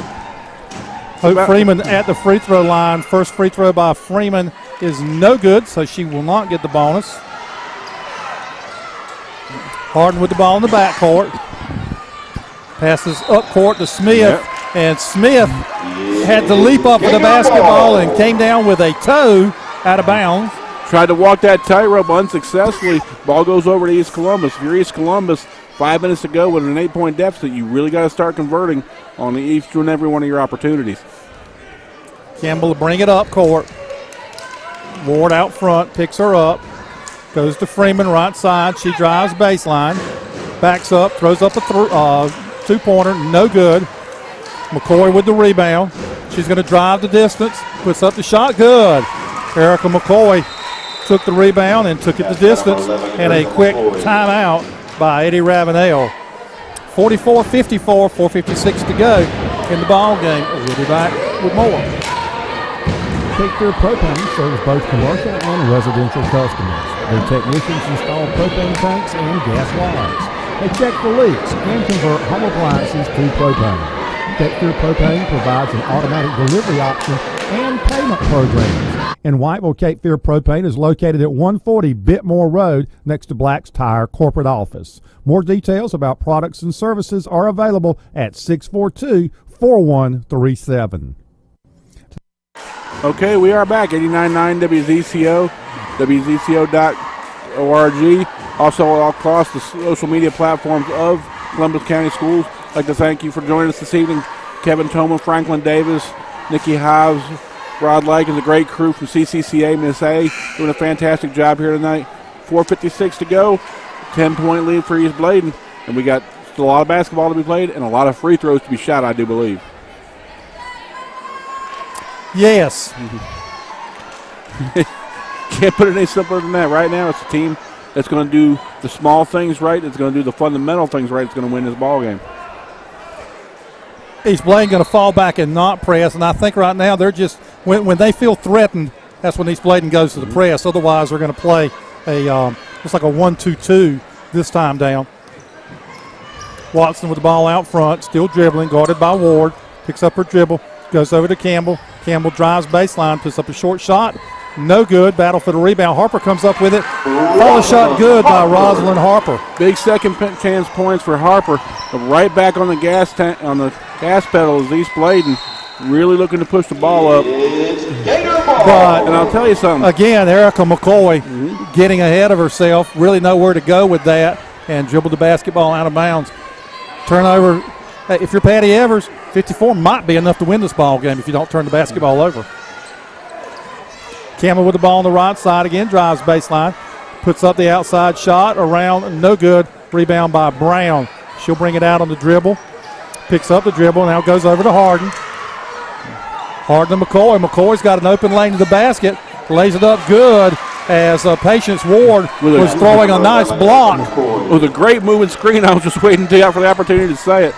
I haven't seen a block like that since the South Columbus playoff game. Watson with the ball over to Daniels, free throw line. Her jumper too strong. Harden with the rebound. Small child on the court, but he's been gathered up. Harden into the front court now, 3-on-2. Drives in, puts up the shot. Off the side of the backboard, no good. But Evans with the rebound. Follow shot, no good. Ward has it, puts it up, no good. And Watson comes up with it for the East Columbus Gators. She brings it up court, challenged by Patience Ward. Now pulls up to Deal out front, over to Campbell. And I'll tell you, looking at Tia Campbell right now, she's just playing out of gas. Yeah. I mean, she's trying like heck to shoot her way back into this ball game, but you can see the look in her face.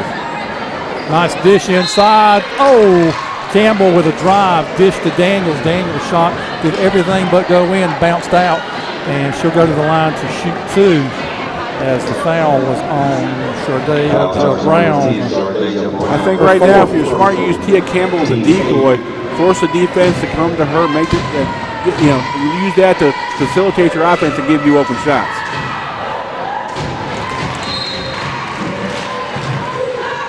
First one up and good.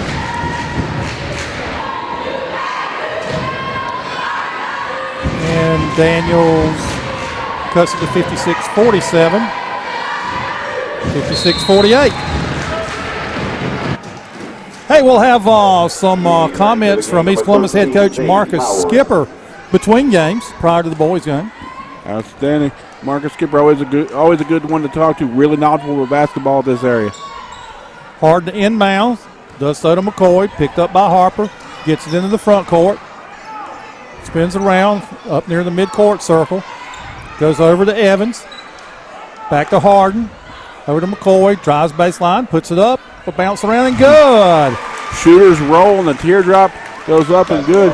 And if you're East Bladen right now, you're just staying just far enough ahead, to make this tough for East Columbus. And Campbell with the charge as Harden holds her position, and that'll be Tia Campbell's 4th foul.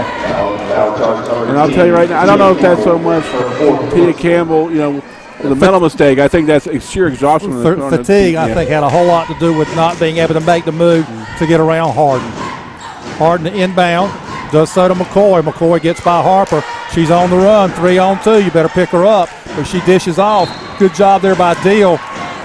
Got the block up top and had the hand underneath. Picks up the foul. As McCoy made a nice dish off to Brown. Brown went up. Deal got ball, but I guess got a little bit of the arm, and Brown will shoot too. And I'll tell you something, make or miss, if you watch these East Bladen girls, the minute that rebound is gathered up, they're sprinting to the other end, and they force East Columbus to make into a mismatch and pick up easy points. Brown's first free throw good. Lead up to 11 now, 59-48.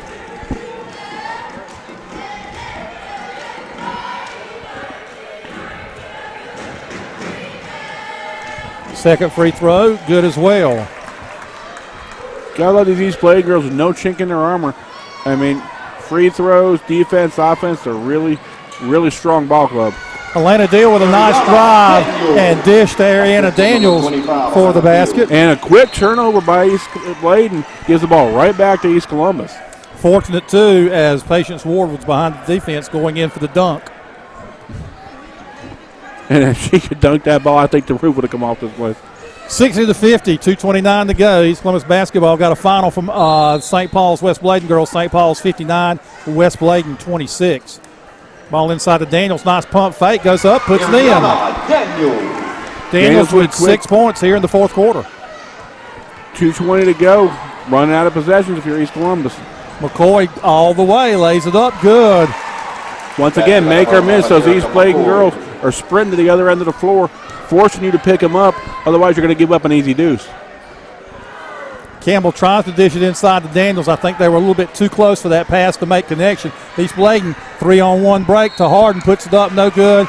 And Campbell is going to be called for the foul. And that will be her 5th. If so, that will be number 5 and could well be the last time that Tia Campbell playing a heck of a ball game tonight, gave it everything she had and just a little bit more.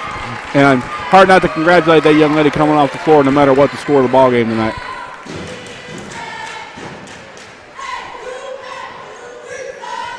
So Harden will go to the line to shoot 2. East Bladen leading 62-52, minute 56 to go. Harden's first free throw up and good. Just running out of time and possessions if you're East Columbus. You've got to force a turnover off this inbound. Second free throw good also. Okay, if you're East Columbus, you need points, you need them in a hurry. You take the 3 if you've got it, but take the 2 if it's there. Really need to get as many possessions as possible for East Columbus. East Bladen 7 of 8 free throw shooting here in the 4th quarter. Very, very key point and a very key time in the ball game. Senior Jada Brown back in the ball game. Elena Deal handling the basketball, going to drive to the hoop, puts it up, short. Brown with the rebound for East Bladen. Goes into the forecourt to Evans, to McCoy out front. Looks like East Bladen's going to spread it out and try to milk some clock now, going to the 4 corners. And if East Columbus, I've got to come up and I've got to challenge that young lady at the point guard. All right, McCoy spins, drives, puts it up, too strong, fight for the rebound, and jump ball called, alternating possession. We'll give it to East Columbus. Tell you, Erica McCoy, the 4-corner offense built for her because one-on-one, she is tough for anybody to handle. But you come to double team her, from what I've seen tonight, she's a good enough passer that she's going to burn you and hit that open man. Smart, heady ball player. Deal with the basketball. Guarded by Ward out front. Double team now. Pass deflected by Ward to Evans. Evans going to drive. Dishes off to White. White back to Evans. Her shot no good. Deal knocks the ball out of bounds. It will remain East Bladen basketball. I'll tell you right now, great 2-on-1 basketball. Just giving the ball off. Unfortunately, just not able to convert. You got to be impressed with East Bladen right here. They know they've got the opportunity to win this ball game if they milk the clock, but they're still pressing to try and score. Abby Cross into the ball game, as is Cabera Moore. McCoy, though, still holding the basketball out front, guarded by Freeman. And a 5-second call. Fantastic defense by East Columbus.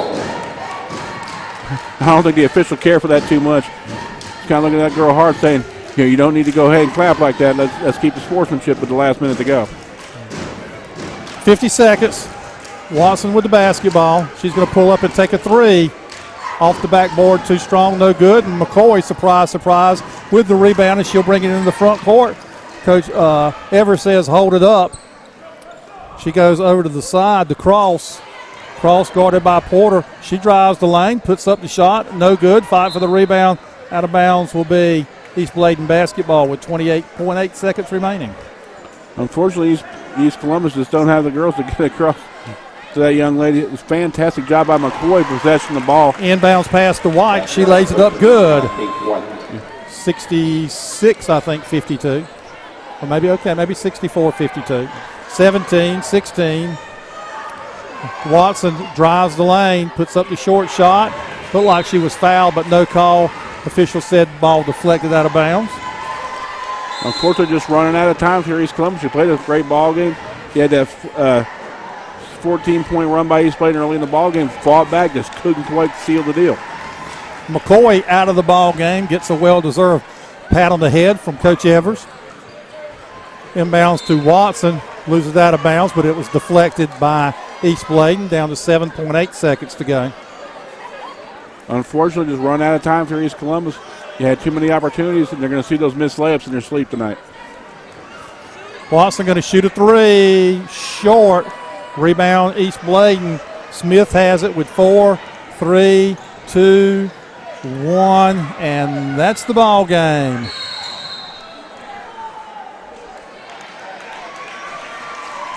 Ladies and gentlemen, your final score is Columbus 52, East Bladen 66. I'll tell you, missed opportunities, the name of the game. If you're East Columbus, way too many missed free throws, way too many missed shots underneath the basket on second chance opportunities. You've got to convert against a team that's 19-1. And they didn't take an opportunity with Jatera Moore-Peterson, leading scorer for East Bladen, not in uniform tonight. Hey, we didn't see East Bladen's best team on the court, yet they still beat a good East Columbus team by 14 points. Kevin, I'm going to total things up, and we'll be back and have those, and then hear from Coach Skipper here in a moment on WZCO 89.9 and WZCO.org after we hear from several of the people that help sponsor Columbus Career and College Academy basketball. Tonight's game on WZCO 89.9 is sponsored by Carolina Sports Medicine and Orthopedic Services, 1717 Shipyard Boulevard in Wilmington and McNeil Plaza in Whiteville. Hours of operation and patient information is available at carolinasportsmed.com. The Country Nursery in Whiteville carries trees and shrubs as well as garden essentials and lawn products for all seasons. The gift shop carries flags, bows, wreaths, and name brand t-shirts along with collegiate and Carolina Panther merchandise. Mitchell and Judy Bowen of the Country Nursery are glad to bring you tonight's broadcast. Woodman of the World financial representative David Pless can advise you on your family's insurance and investment solutions. David may be reached at 207-8042. Woodman of the World and David Pless are happy to help serve the community by bringing you tonight's game. Woodman of the World, providing insurance and financial services since 1890. E.W. Fonville & Son Farm and Garden Store, 205 Hickman Road in downtown Tabor City, has been providing feed and farm supplies as well as garden products since 1951. They're open Monday through Saturday at 9 and close at 5, except on Saturdays when they shut down at 12:30. Leon and Jake Fonville are proud to support Columbus County High School sports broadcast. First Bank, located at 1104 North J.K. Powell Boulevard in Whiteville, provides financial products for both individuals and businesses. This includes checking and savings accounts, credit and debit cards, personal and business loans. They also have digital banking that can be done on your smartphone, tablet, or personal computer. First Bank has been in business since 1935. First Bank is located at 102 East 5th Street in Tabor City and 1104 North J.K. Powell Boulevard in Whiteville. First Bank is an equal housing lender and member of the FDIC. Coverage of tonight's game on 89.9 WZCO is sponsored by Horace Mann Insurance Agent Revis Long, located at 820 South Madison Street in Whiteville. The Horace Mann Company's product offerings for educators include life, auto, and homeowners insurance, disability protection, and annuities. You can learn more about Long's insurance and retirement products at 640-5028. Joe's Barbecue has been serving Columbus and surrounding counties for over 50 years, serving a Southern cooking lunch buffet Monday through Saturday, a pig picking buffet on Friday and Saturday night, and a Sunday lunch buffet. Menu items include barbecue plates, chicken, pork chops, ribs, and Brunswick stew. Joe offers catering, and call-in orders to 642-3511 are accepted.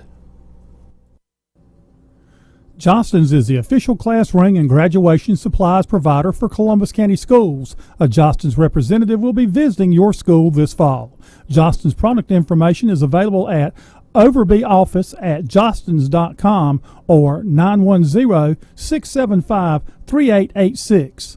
Overby School Services, Reginald Lewis, and Johnston's are proud to help sponsor tonight's CCCA sports broadcast. Okay, Franklin Davis, Kevin Toman back with you here in the swamp as we completed our first ball game. The East Bladen Lady Eagles defeat the East Columbus Gators by a score of 66-52. Franklin Davis, tell us about the stats.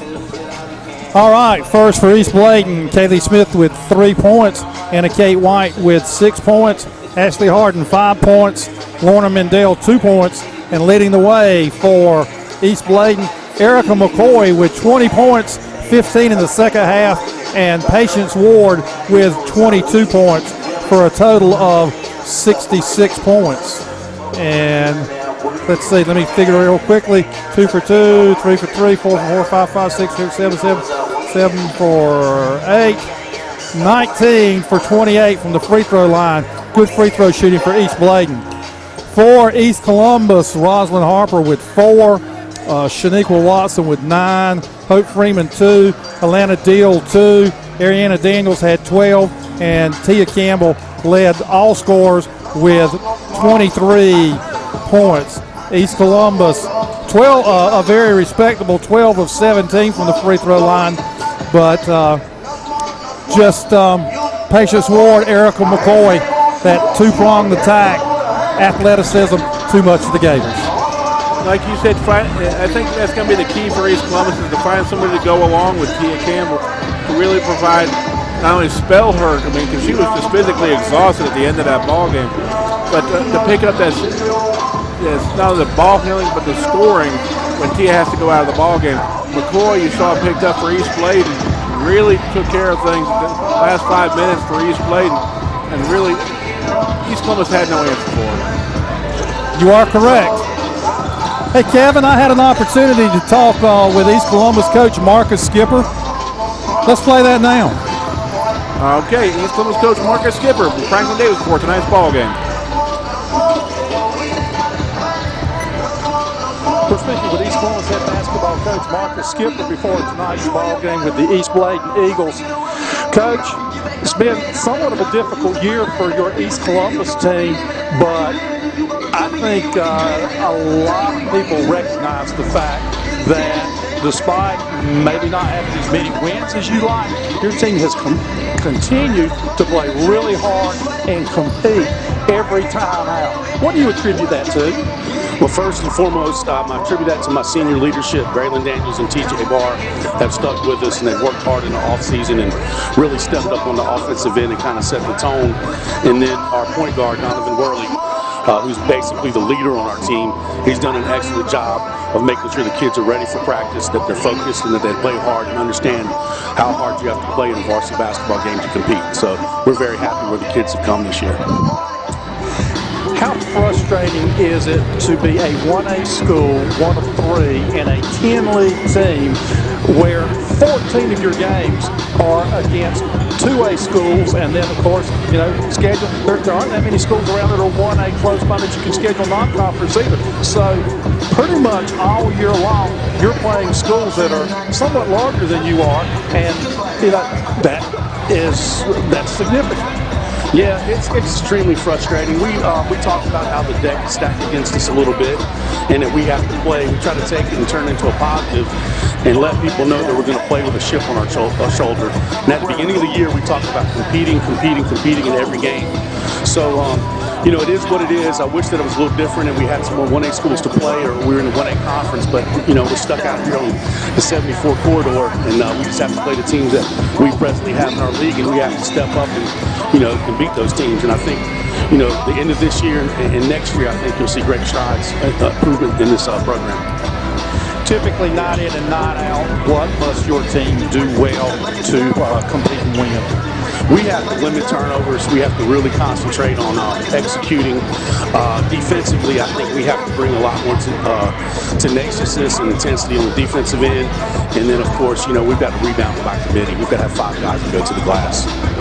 First time you played East Bladen, I think it was a 42-41 ball game at their place. You would figure that the home court could be what makes the difference tonight, specifically against East Bladen tonight. What must the Gators do in order to come out and win? We match up pretty well against East Bladen. We're going to have to cut off dribble penetration. They don't shoot the ball exceptionally well from outside. Last time, the difference was they hit some free throws down the stretch, and we did not hit any free throws down the stretch. I think we're going to be able to press them a little bit and have different opportunities to do that. But if we continue to play what we call our scramble defense and play with the intensity that we've played with the past couple of games, I think we'll be in good shape. And you mentioned something, and this is just a general basketball question, not relating to the Gators or any specific team, but free throws. It seems across the board, at least in the Three Rivers Conference, that teams are really struggling from the free throw line. I was amazed the other night. Shaquan Conyers from South Columbus was 18 of 21, and I have seen teams that haven't made 18 free throws in a week of play. If teams that are around 60% are really doing pretty well, it seems like. What's going on with free throw shooting? Yeah, I think it's kids don't take that part of the game as serious as they take other parts of the game. They don't understand how we talk about it all the time. Layups and free throws win basketball games, but I think it's a lack of focus. I think also we're having to work on a lot of technique. So maybe in the younger years the kids aren't understanding how to shoot free throws and the type of mindset you have to have going into shooting a free throw. But it is kind of odd. I mean, because across the league, our conference doesn't shoot them very well. So those who are able to hit clutch free throws are the ones that have been winning games, because all the games have been tight. Well, I believe it's senior night here at East Columbus tonight, and that's always a big night, and always look forward to coming down here to the Swamp and watching the Gators play, and wish you the best of luck. Thank you, Mr. Davis. We appreciate you coming out here and giving us coverage. Good evening, ladies and gentlemen, and welcome to East Columbus. Okay, Marcus Skipper pretty much lays it right out there for you. He told you exactly what you're going to need to look for from East Columbus tonight if they're going to win this ball game. So let's go ahead and let's take a look at the starters first for East Bladen this evening. And now for your starting lineup. First for visitors for East Bladen. Number 10, Messiah Leach. Messiah Leach, one starter for the Eagles. Adonis Avery. Number 20, Sincere Smith. Sincere Smith. Javant McDowell, pretty tall fella. And Keyshawn Davis, no relation to Franklin Graham, is the fifth starter. And I do see a bit of a family resemblance. Okay. And Kenzel McCall, a name known around southeastern North Carolina for a number of years, the head coach of East Bladen. At guard, a 5'10" senior, number 5, T.J. Barr. I don't know if we need to repeat it. They're probably hearing what's being said anyway. Sound system working real well here in East Columbus. At point guard, a 6-foot junior, number 11, Donovan Worley. You know, Coach Skipper was very complimentary of his seniors, helping keep this team together, playing hard. DJ Williams. And that power forward, a 6'1 junior, number 33, the Marcus Brown. Your Gators are coached by head coach Marcus Skipper.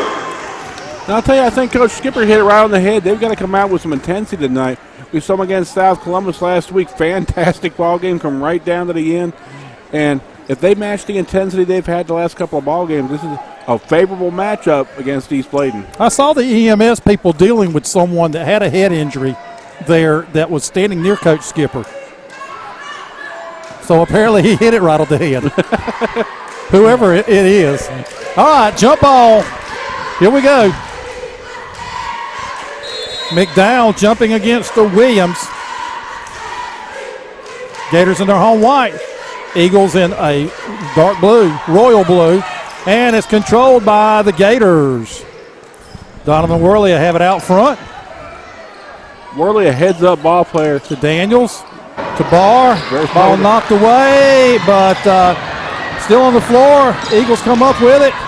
Driving to the basket. Now dish out for a three. No good. Worley with the rebound for East Columbus. What does Marcus Skipper tell us? Got to limit the turnovers. Very first possession, East Columbus turned the ball over. Graylin Daniels with a nice dish inside to Worley, but he had the ball knocked away. And Davis comes up with it. Goes down in the corner to Messiah Leach. He'll bring it back out front. Gives it up to Sincere Smith. Over to Avery. Back out front to Leach. I hope I'll learn these names before the game's over with. To Avery. Fakes a three. Now there's a three from the corner. Too strong by Leach. Each team once done on their possessions. Got to. Oh, there's a long three by Barr. Good! Barr from Clarendon someplace threw that thing up, and it hit nothing but twine. TJ Barr shot that from the Hallsboro town limits.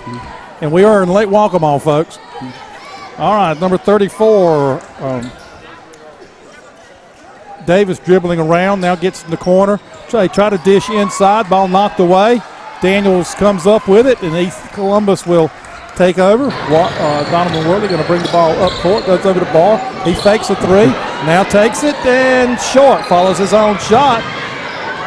A circus layup attempt, no good. Fight for the rebound, and going to have a jump ball. Possession should go to East Bladen. Smart hands. Good head fake there by TJ Barr to avoid the first defender, and got a better look at a three-pointer, but came up a little bit short. Followed his shot, but drove the lane. Not a whole lot happening there. Gators with a half-court press. East Bladen breaks it, and we're going to have a foul call. Unfortunately, got a little too eager with the hands, falling backwards, just trying to keep contact with his man he was guarding. And unfortunately, Bruce Reach got a little too aggressive, dangerous. Not a good foul this early in the ball game.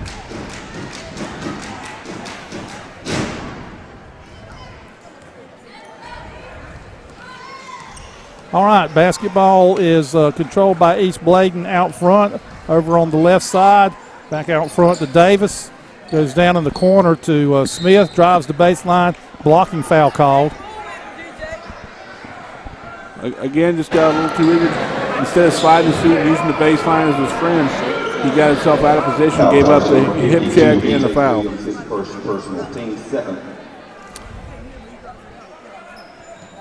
Basketball in, ready to, Avery still looking for somebody, 5-second call. And hey, East Columbus girls, bad news in their result here tonight. East Columbus girls, good news from Whiteville as the Wolfpack come back and defeat West Columbus in overtime, 64-54. So after all that basketball, we're right back where we started. Yes and no. I'd ask you to explain it to people without an abacus, a slide rule, and a calculator. I'd be completely lost. Barr with another three. Good! Barr 2 for 3 from three-point range, and he's throwing them up from everywhere right now. That thing came from Bolton. he would have been out of bounds at Bolton. All right, East Bladen with the basketball. Barr with the pressure out front on Leach. Leach driving, dishes to Davis. Over to Smith out front. Smith tries to drive the lane, dishes in the corner. Three-pointer, no good by Leach, but Davis runs the rebound down. So East Bladen will maintain possession. Barr on Davis. Ball into the corner. There's a long three, no good by Avery, and East Columbus with the rebound, leading 6-0, 4:50 to go. Worley with the drive to Barr for another three. This one no good. Ball taken away by Williams inside. He misses the short shot. Again, East Bladen with the rebound, and quickly up court comes Davis. He drives, tries to dish inside. Good hustle there by DeMarcus Brown to knock it away. I'll tell you, I'll explain that yes and no later if you'll remind me. I love Williams play underneath right now for East Columbus for a kick ball. I mean, he's got that kid. He's got probably about maybe half a foot shorter than he is. He's just been aggravating the snot out of him all night long. You know, Coach Skipper said East Bladen not a very good outside shooting team, and I think they've shot 4 three-pointers so far. There's a fifth one, and that one goes in by Messiah Leach. 6-3 now. All the baskets coming on three-pointers. 2 by Barr, 1 by Leach. There's a pass inside to Brown. He spins, has his shot blocked by Javont McDowell. Nice entry pass in the low post. Got himself up in the air and kind of wasn't sure what to do with the ball. A good head fake there, and he'd have had that defender up, and he'd had an easy 2. Worley triggers the inbound, goes out front to Barr, over to Daniels, and Daniels is just crashed into by Messiah Leach. I think he's given up a little size and a little weight on there. Leach got the worst of that deal. Daniels reached down and picked him up.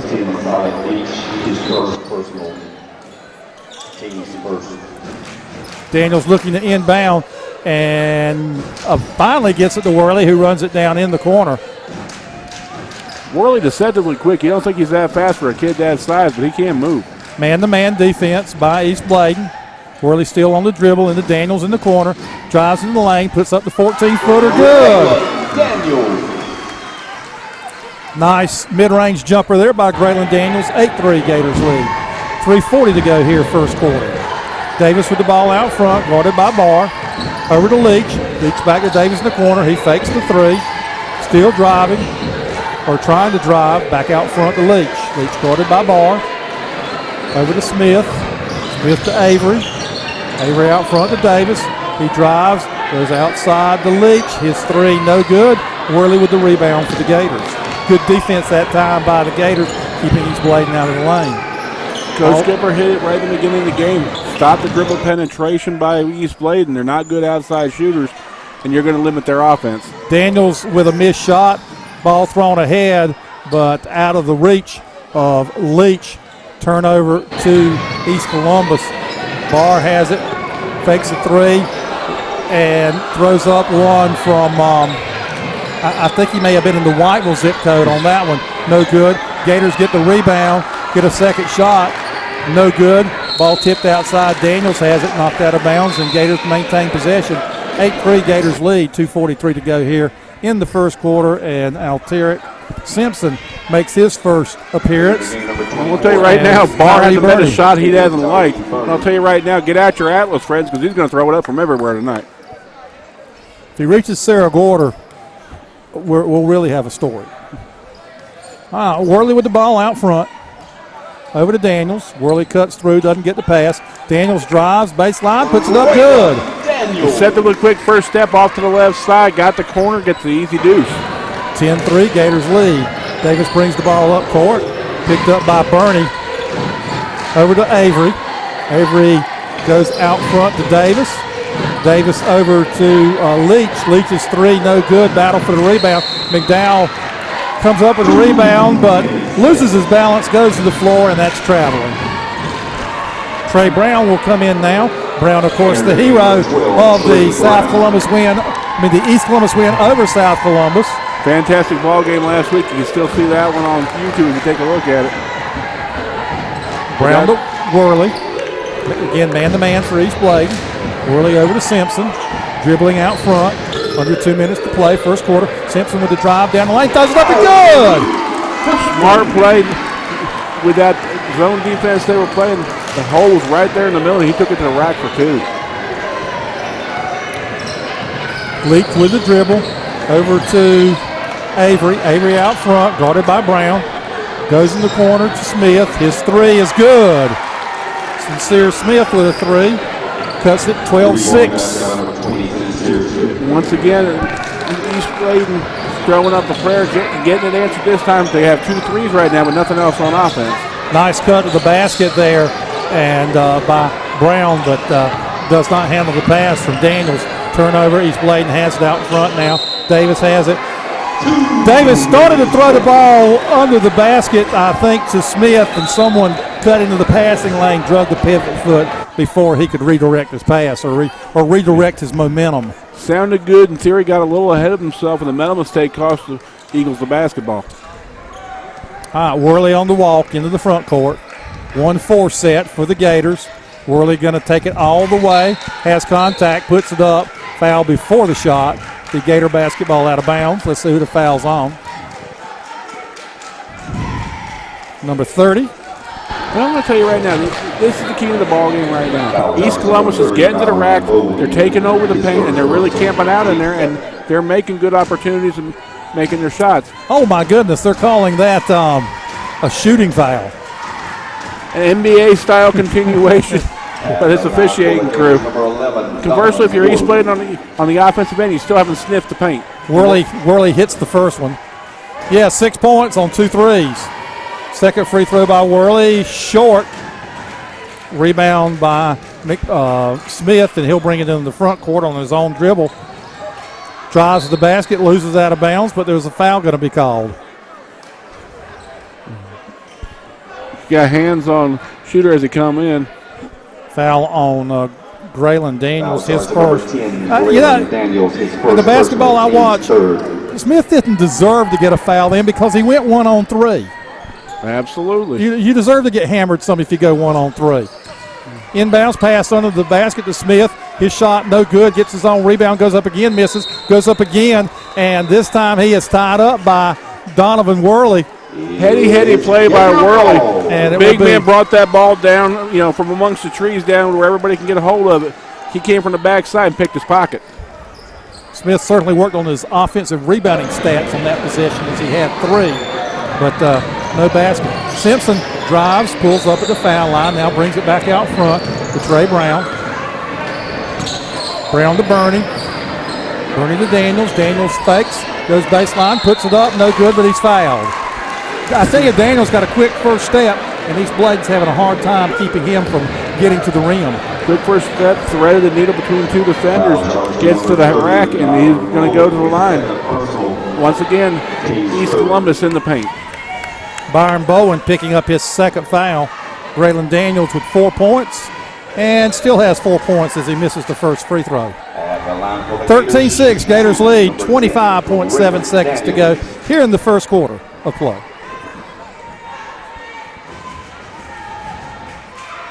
Second free throw up and good. East Bladen looking to push the ball right now, but they've got to find a way to get the ball in the paint. And short shot, even too short. East Bladen somehow comes up with the basketball. But they turn it over as Worley intercepts the pass back out front. Drives, puts it up, and he is fouled. Can you call a foul on 2 different players and get 4 shots? Maybe, but only in Robinson County. Let's see who the official picks. The official will call Messiah Leach. That's Leach's second foul. Foul starting to pile up for East Bladen. DeAndre Newkirk is in the lineup for East Bladen the first time. Worley with the first free throw. We'll round it out. I mean, it's important to hit these things right now. I mean, it's an 8-point game. It's the first quarter. You're not thinking a lot about these things, but these missed free throws will add up. They add up. Like you said, Shaquan Conyers last night, kept South Columbus close with 18 of 21 free throw shooting. Second one is good. 15-6, 6 seconds, 5, 4, 3, They're going to just have to throw up a prayer. Smith does to the top of the key. Oh, in and out, no good. After the end of one period, it's East Columbus 15, East Bladen 6. We'll be back with more on WZCO 89.9 and WZCO.org in just a moment. Tonight's game on 89.9 WZCO was brought to you by Sterling Kuntz and the employees of Tabor City Medicine Mart on South Main Street in Tabor City, and Kuntz Medicine Mart, 112 East 7th Avenue in Chadron, providers of prescription medications and other home health care products. Tonight's game on WZCO is sponsored by Parks Thomas and the staff of Wigglewood Mutual Drug. Wigglewood Mutual Drug has been filling prescriptions, advising and serving customers since 1989. Located just off Highway 7476 at the Columbus-Brunswick line. Okay, Franklin Davis, 1 quarter in the books. East Columbus leading by a score of 15-6. Big quarter for East Columbus on the offensive end. T.J. Barr got the Gators off to a good start with 2 3-point bombs, and then Graylin Daniels' ability to get past the defense, drive to the basket, have resulted in the 9-point lead. Substitutes in for the Eagles. Pierce Melvin seeing his first action. Passes the ball over to Newkirk. Newkirk in the corner to Pone, whose shot is too long, but the follow shot by Sincere Smith is good. Basket by number 20, Sincere Smith. Nice job getting the ball underneath where East Bladen finally got the ball in the paint. Good things happen when you work your offense on both ends. Daniels with the ball to Worley. Worley drives baseline, puts it up, good. Worley is deceptively quick for a man his size. I mean, he he plays like a fullback, but he runs like a tailback. Pierce Melvin with the ball, dribbling up near the top of the key.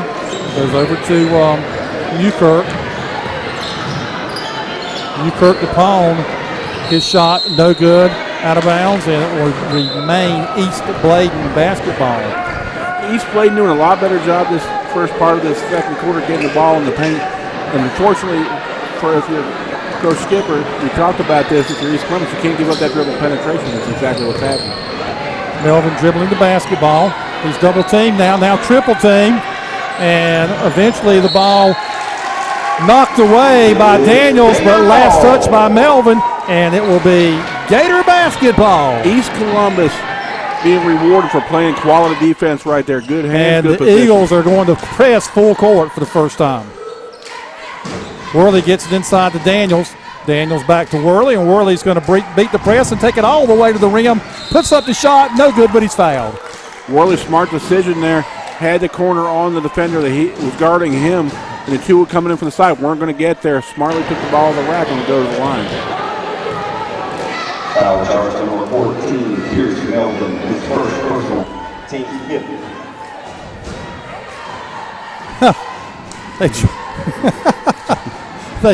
They're going to leave it that way. The foul should have been charged to Keyshawn Davis. Pierce Melvin was nowhere near Worley, and Worley misses both free throws, unfortunately for the Gators. Score remains 17-8. Quick shot as the Eagles get the ball down court by Davis. No good. Worley with the ball now into the front court. T.J. Barr back in the game. Guarded by Melvin out front to Daniels. Daniels holds, gets a screen, pulls up. I think he was trying to dish inside to Brown, and Brown couldn't decide if that pass was to him or Williams, and they both let it go out of bounds. All right, Davis with the ball into the front court for the Eagles. Pulls up, goes over to Melvin. Melvin's going to take a three, no good. Rebound by the Gators, Anton. Over to Worley. He brings the ball into the front court. Over to Daniels, fakes the three, drives baseline, puts up a shot, knocks a player down. No foul call. Melvin comes up with it for the Eagles and will dribble into the front court. A lot of contact, no call. It's going to get very physical if they're not going to call contact like that. There's a long three-pointer for East Bladen's DeAndre Newkirk.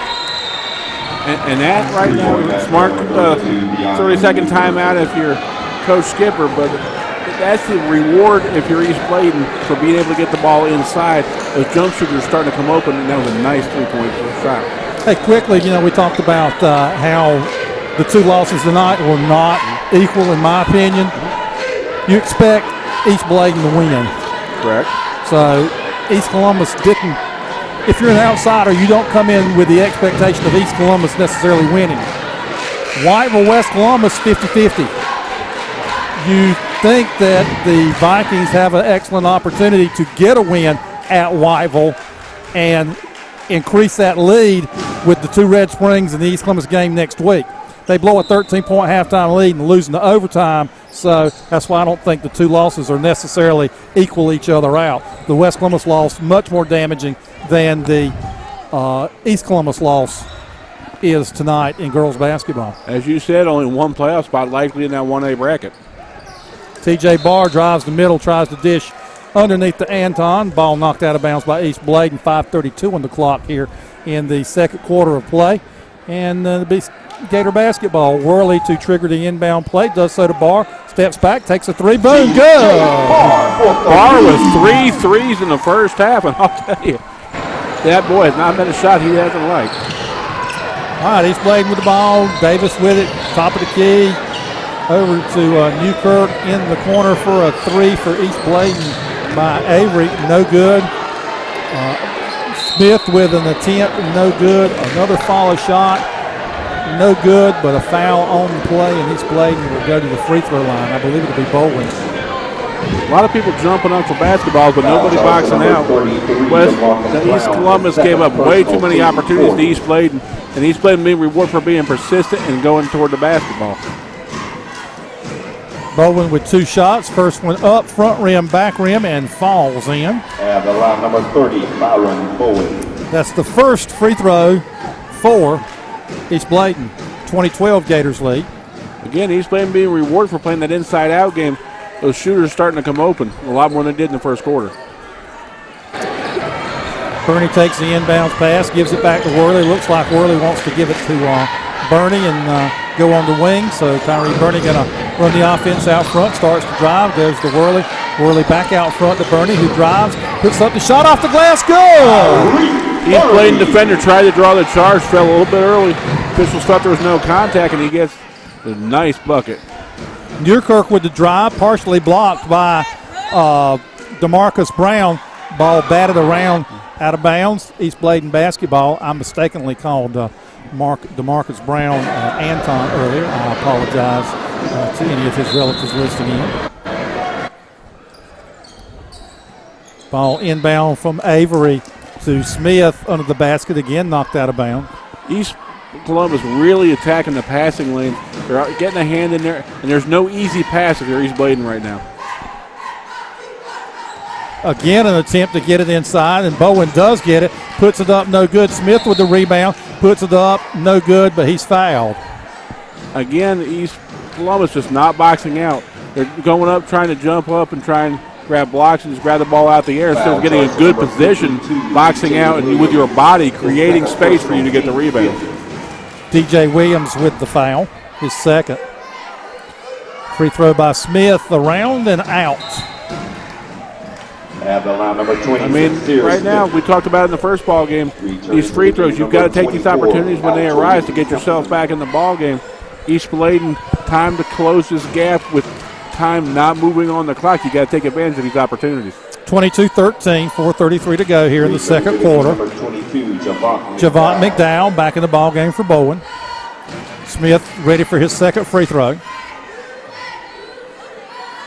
Up and good. Smith with 6 in the game to lead the Eagles. 22-13, 9-point East Columbus lead. Simpson with the ball goes in the corner to Barr, who drives the baseline, goes to Bernie, and Bernie has the ball taken away by Newkirk, but then Newkirk loses his dribble, and then the ball is taken back away from Worley, and then Worley takes it back away from Newkirk, and the Gators had the basketball. How was that? I'm impressed he got it all Here's out. Barr with a three. No good. He was on the wrong side of the court. And Davis with the rebound for East Bladen. Comes up court quickly over to Newkirk, who fires a three. Air ball, too long, as Smith goes flying towards the baseline. Gators have a 5-on-4 right now. Simpson trying to take advantage of it, drives the lane, and a foul is finally called as he was being pushed as he was trying to drive. I think he's surprised when how quickly he got around that corner, and he had no choice but to foul or give up the layup. Newkirk with the foul, his first, team's 6th. Once again, both teams being rewarded on the offensive end for making plays toward the basket instead of being content to hang out. Messiah Leach back in, and East Bladen going to play with 6. Nope. Newkirk coming out of the ball game. Pass out front to Barr. He's open, but doesn't take the shot. To Simpson in the corner, pump fakes, drives, short jumper, hits the rim and gets a friendly bounce and drives in for the basket. Timeout, Eagles. Sometimes the shooter roll works for a smart timeout by East Bladen. Right now, a dangerous position with 3:36 to go in the first half. We got 24 for East Columbus, 14 for East Bladen. We're going to take a quick timeout and recognize some of our great sponsors.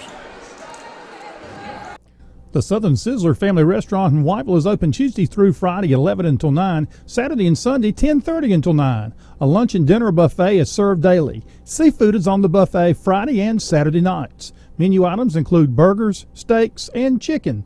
Ice cream is included with each meal. Brandon Collins and the Southern Sizzler family are happy to help bring you tonight's Columbus County High School sports broadcast. Okay, 3:36 to go, second quarter. East Columbus nursing a 10-point advantage, and East Bladen with the basketball. Davis with the ball in the backcourt, still hasn't crossed midcourt. Now he has. Drives, dishes to Sincere Smith, drives the basket, puts it up, no good. McDowell with the rebound. His shot is short, and Brown comes up with a rebound for the Gators. Into the front court. Worley's going to hold it out front. Not pressured. Starts to drive over to Bernie. Picks up his dribble, loses the ball, and it's last touch by Leach. I'll tell you, Bernie just gave up his dribble. He wasn't going anywhere, didn't need to dribble the basketball. Then when he gave it up, the double team almost cost the Gators the basketball. Barr out front with it. Over to Bernie. Bernie back out in front to Barr. Barr at the foul line to Worley. Looks to dish inside, cannot. To Bernie, back to the Barr out front. Pump fakes, drives, throws up a floater. No good. Runs his own rebound down in the corner. And back out front to Worley, and he'll reset the offense. Goes to Barr. Barr open. Go! Where's he from this time? That was, I think, on the banks of Lake Waccamaw. Of the bank of Lake Waccamaw. On the shores of the swamp, he throws it up and gets his prayer answered. And you know he's on the right side of the court as well, which is where he's had most of the success. 27-14. Ball taken away by the Gators. Worley has it. He's coming up in a hurry, and he's bumped before he can get the pass off. Foul is going to be on Adonis Avery, his first, and that's the team's 7th, so he should be shooting 1-1. That is correct, and I'll tell you right now, Worley, a smart heads-up ball player, knows when to push the ball, knows when to slow it down. The advantage of senior leadership, and the young man really is playing a nice ball game tonight. Yes. Free throw up and good, so he'll get the bonus. Worley with 5 points in the game. Barr leading the Gators in all scores with 12 on 4 3-pointers. One of them was a 4-pointer. Yep, lane violation. Second free throw went in, but will not count. Right now it looks like a football score, 28-14 with 2:13 to go. East Columbus threatening to blow this one open if they continue with that hot streaky shooting. East Bladen begs to differ. They said if it was football, it would not be Gators 28-14. But that day may come. All right, they get East Bladen gets the ball inside, but the shot by McDowell is knocked away, and East Columbus comes up with the basketball. Now Tarek Simpson has it out front, and he'll hold it up. East Bladen looks like a 2-3 zone now. Worley starts to drive over to Barr. His three.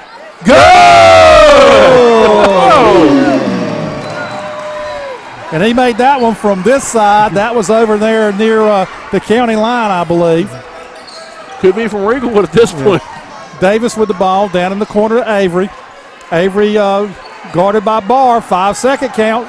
And the ball tipped away. Gators come up with it. Brown to Worley. Back to Bernie. Bernie goes up hard. A lot of contact. No call. Ball down to Avery. Worley blocks the shot, but also blocks Avery as well. Gators fortunate not to get a goaltending call there as the ball was just leaving the rim, and it appeared one of their players hit the basket. If the foul hadn't been called, we'd have definitely had basket interference. 16 fouls, but Avery will shoot 2. First one up and good. If I don't know if I were you, but if I'm an East Bladen coach at halftime, I'm saying, can somebody get a body on bar? Next free throw by Avery, good also. That makes it 31-16, and 1:05 to go here before halftime. Pass in the middle to Daniels, goes to Barr, another 3, and it's good again! I believe in Fuego. 4 in the quarter, 6 in the ball game for TJ Barr. Timeout, East Bladen. It's hard not to stand up and applaud Barr. I mean, he's throwing it up. He could throw it up from his bathroom sink and hit that thing at this time. Kelly Jones will not have to look far for highlights tonight. I'm telling you right now, that young man, he is feeling it. Smoking. In fact, in the East Columbus huddle, I think they're having to apply a bandage to someone's hand who touched him when he came off the court. That's how hot he is. I mean, I'm telling you right now. No, they're putting you pour vinegar on it. Vinegar's good for burns. Mustard's good for cramps. Vinegar's good for burns. Also good for intravenous hot dogs. Absolutely. I'm telling you right now, what is the answer for Barr at this point? I mean, he's guarded, unguarded, left side, right side. He's just stroking it. All right, he's playing with the basketball. 40 seconds to go here before halftime. Avery over to Leach. Leach dribbling out front over to Davis. Davis down in the corner to Avery. Avery shot, no good. Rebound flat-footed by Daniels. Coach Marcus Skipper giving the signal for one shot. And Simpson's going to hold the ball out front and not be challenged. East Bladen will sit back. Let's see, where's Barr? Barr has slipped out. Going to go out one door, go by the concession stand, and come back out. Feed the beast. Worley has it. Over to Bernie. Bernie out front. Back out to Simpson. We're down to 8 seconds. Time to go now. 6, 5. Bernie to a wide open Worley underneath, who misses the layup. And then follows his own shot for the basket. And East Columbus leads East Bladen 36-16 at the half. Fantastic half by Barr in this East Columbus offense. East Columbus talked about it in the very beginning with your interview with Coach Skipper. Intensity on the offensive and defensive end, and they have brought it tonight on senior night. All right, we're going to take a quick break. We're going to recognize some of our great sponsors here on 89.9 WZCO, WZCO.org, and the great Columbus County social media options. So we'll be back with some statistics and some highlights, and we'll be back in just a few minutes. Tonight's Columbus Career and College Academy sports broadcast on WZCO is brought to you by Bill Worley & Sons Construction.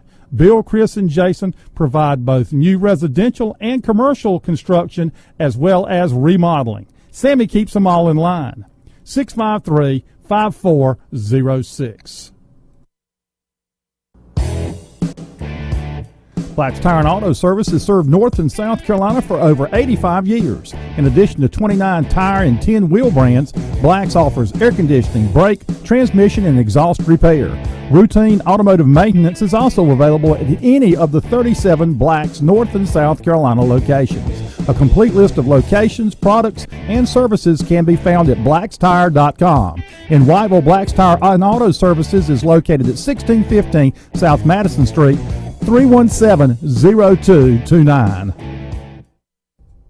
Cape Fear Propane serves both commercial and residential customers. Their technicians install propane tanks and gas logs. They check for leaks and convert home appliances to propane. Cape Fear Propane provides an automatic delivery option and payment programs. In Whiteville, Cape Fear Propane is located at 140 Bitmore Road next to Black's Tire corporate office. More details about products and services are available at 642-4137. Tonight's game on WZCO 89.9 is sponsored by Carolina Sports Medicine and Orthopedic Services, 1717 Shipyard Boulevard in Wilmington and McNeil Plaza in Whiteville. Hours of operation and patient information is available at carolinasportsmed.com. The Country Nursery in Whiteville carries trees and shrubs as well as garden essentials and lawn products for all seasons. The gift shop carries flags, bows, wreaths, and the name brand t-shirts along with collegiate and Carolina Panther merchandise. Mitchell and Judy Bowen of the Country Nursery are glad to bring you tonight's broadcast. Woodman of the World financial representative David Pless can advise you on your family's insurance and investment solutions. David may be reached at 207-8042. Woodman of the World and David Pless are happy to help serve the community by bringing you tonight's game. Woodman of the World, providing insurance and financial services since 1890. E.W. Fonville & Son Farm and Garden Store, 205 Hickman Road in downtown Tabor City, has been providing feed and farm supplies as well as garden products since 1951. They're open Monday through Saturday at 9 and close at 5, except on Saturdays when they shut down at 12:30. Leon and Jake Fonville are proud to support Columbus County High School sports broadcast. First Bank, located at 1104 North J.K. Powell Boulevard in Whiteville, provides financial products for both individuals and businesses. This includes checking and savings accounts, credit and debit cards, personal and business loans. They also have digital banking that can be done on your smartphone, tablet, or personal computer. First Bank has been in business since 1935. First Bank is located at 102 East 5th Street in Tabor City and 1104 North J.K. Powell Boulevard in Whiteville. First Bank is an equal housing lender and member of the FDIC. Coverage of tonight's game on 89.9 WZCO is sponsored by Horace Mann Insurance Agent Revis Long, located at 820 South Madison Street in Whiteville. The Horace Mann Company's product offerings for educators include life, auto, and homeowners insurance, disability protection, and annuities. You can learn more about Long's insurance and retirement products at 640-5028. Joe's Barbecue has been serving Columbus and surrounding counties for over 50 years, serving a Southern cooking lunch buffet Monday through Saturday, a pig picking buffet on Friday and Saturday night, and a Sunday lunch buffet. Menu items include barbecue plates, chicken, pork chops, ribs, and Brunswick stew. Joe offers catering, and call-in orders to 642-3511 are accepted. Jostens is the official class ring and graduation supplies provider for Columbus County Schools. A Jostens representative will be visiting your school this fall. Jostens product information is available at overbyoffice@jostens.com or 910-675-3886. Overby School Services, Reginald Lewis, and Jostens are proud to help sponsor tonight's CCCA sports broadcast. Tonight's game on 89.9 WZCO is brought to you by Sterling Kuntz and the employees of Tabor City Medicine Mart on South Main Street in Tabor City and Kuntz Medicine Mart, 112 East 7th Avenue in Chadbourne, providers of prescription medications and other home health care products. Tonight's game on WZCO is sponsored by Parks Thomas and the staff of Regalwood Mutual Drug. Regalwood Mutual Drug has been filling prescriptions, advising, and serving customers since 1989. Located just off Highway 7476 at the Columbus-Brunswick line. The Southern Sizzler Family Restaurant in Whiteville is open Tuesday through Friday, 11 until 9, Saturday and Sunday, 10:30 until 9. A lunch and dinner buffet is served daily. Seafood is on the buffet Friday and Saturday nights. Menu items include burgers, steaks, and chicken. Ice cream is included with each meal. Brandon Collins and the Southern Sizzler family are happy to help bring you tonight's Columbus County High School sports broadcast. Okay, just a few minutes more to go in halftime. Both teams looking to come back, strong in the second half. Hard not to applaud the East Columbus offense in that first half. Franklin Davis, what are the numbers telling you? Here's what they look like. East Bladen held to 16. Now, you have to remember, the first time these two teams played, it was a one-point final, 42-41. So East Columbus scores 41 points the first time they played. They got 36 at halftime of this one. For East Bladen, Adonis Avery has 2. Byron Bowen has 2. Messiah Leach has 3. DeAndre Newkirk has 3. And Sincere Smith has 3. 9 of the Eagles' 16 points coming on three-pointers, but I would have to say they're probably shooting somewhere in the neighborhood of 25% from the three-point line. For East Columbus, Tyree Burney has 2. Alteric Simpson has 4. Braylon Daniels has 5, but Daniels had a really good first quarter and helped the Gators get out to this lead. Donovan Worley has played a good floor game, plus scoring 7 points. And then the man tonight, T.J. Barr, with 18 points on 6 three-pointers. Incredible shooting. And you don't have that kind of night in your dreams. NBA plus distance is and I'm telling what you, he's been doing. 2 quick statistics for you. T.J. Barr with 18 points in that first half. Half of the 36 points by East Columbus has outscored East Bladen by himself, 18-16. Free throws, 5 of 6 for East Bladen, 4 of 9 for East Columbus. Foul trouble, Leach with 2, Bowen with 2 for East Bladen. For the Gators, DeMarcus Brown with 2 and DJ Williams with 2 for East Columbus. So 2 of East Columbus inside players, but this has not really been a inside game. So, we'll have to see. A couple other scores. Girls scores final. Coming back from a 13-point deficit, the Whiteville Lady Wolfpack pull out a 64-54 overtime win over West Columbus, which again is going to muddy the waters even more in the Three Rivers. And Red Springs avenges one of their 3 conference losses, 63-38 victory over Fairmont. So the standings right now, as we know them, look like this. In girls, East Bladen is 15-1, Red Springs is 12-3, West Columbus is 9-6, Whiteville is 10-6. We know that St. Paul's beat West Bladen; they're 10-6. East Columbus is 9-7. Fairmont is 6-9. West Bladen 3-12, and we do not know how South Columbus and South Robison's girls came out, but you're looking at 9-10. Another thing that's somewhat important, do you know when the conference tournament begins? When does the conference tournament begin, sir? The Saturday after the final regular season games on Friday night. So Friday night you play, and then 10 goes to 7 in a play-in game, and 9 goes to 8 in a play-in game on Saturday afternoon or evening, whatever time the teams if the teams can't agree, default time it's 2 o'clock. So you could be playing 2 ball games in a 24-hour period. And then you've got 8 teams left. The number 1 team will play the lower-seeded team remaining. For example, if 10 upsets 7, then number 1 would play number 10 automatically. So it does, just depends on what seeds are left. And where is the conference tournament at this year?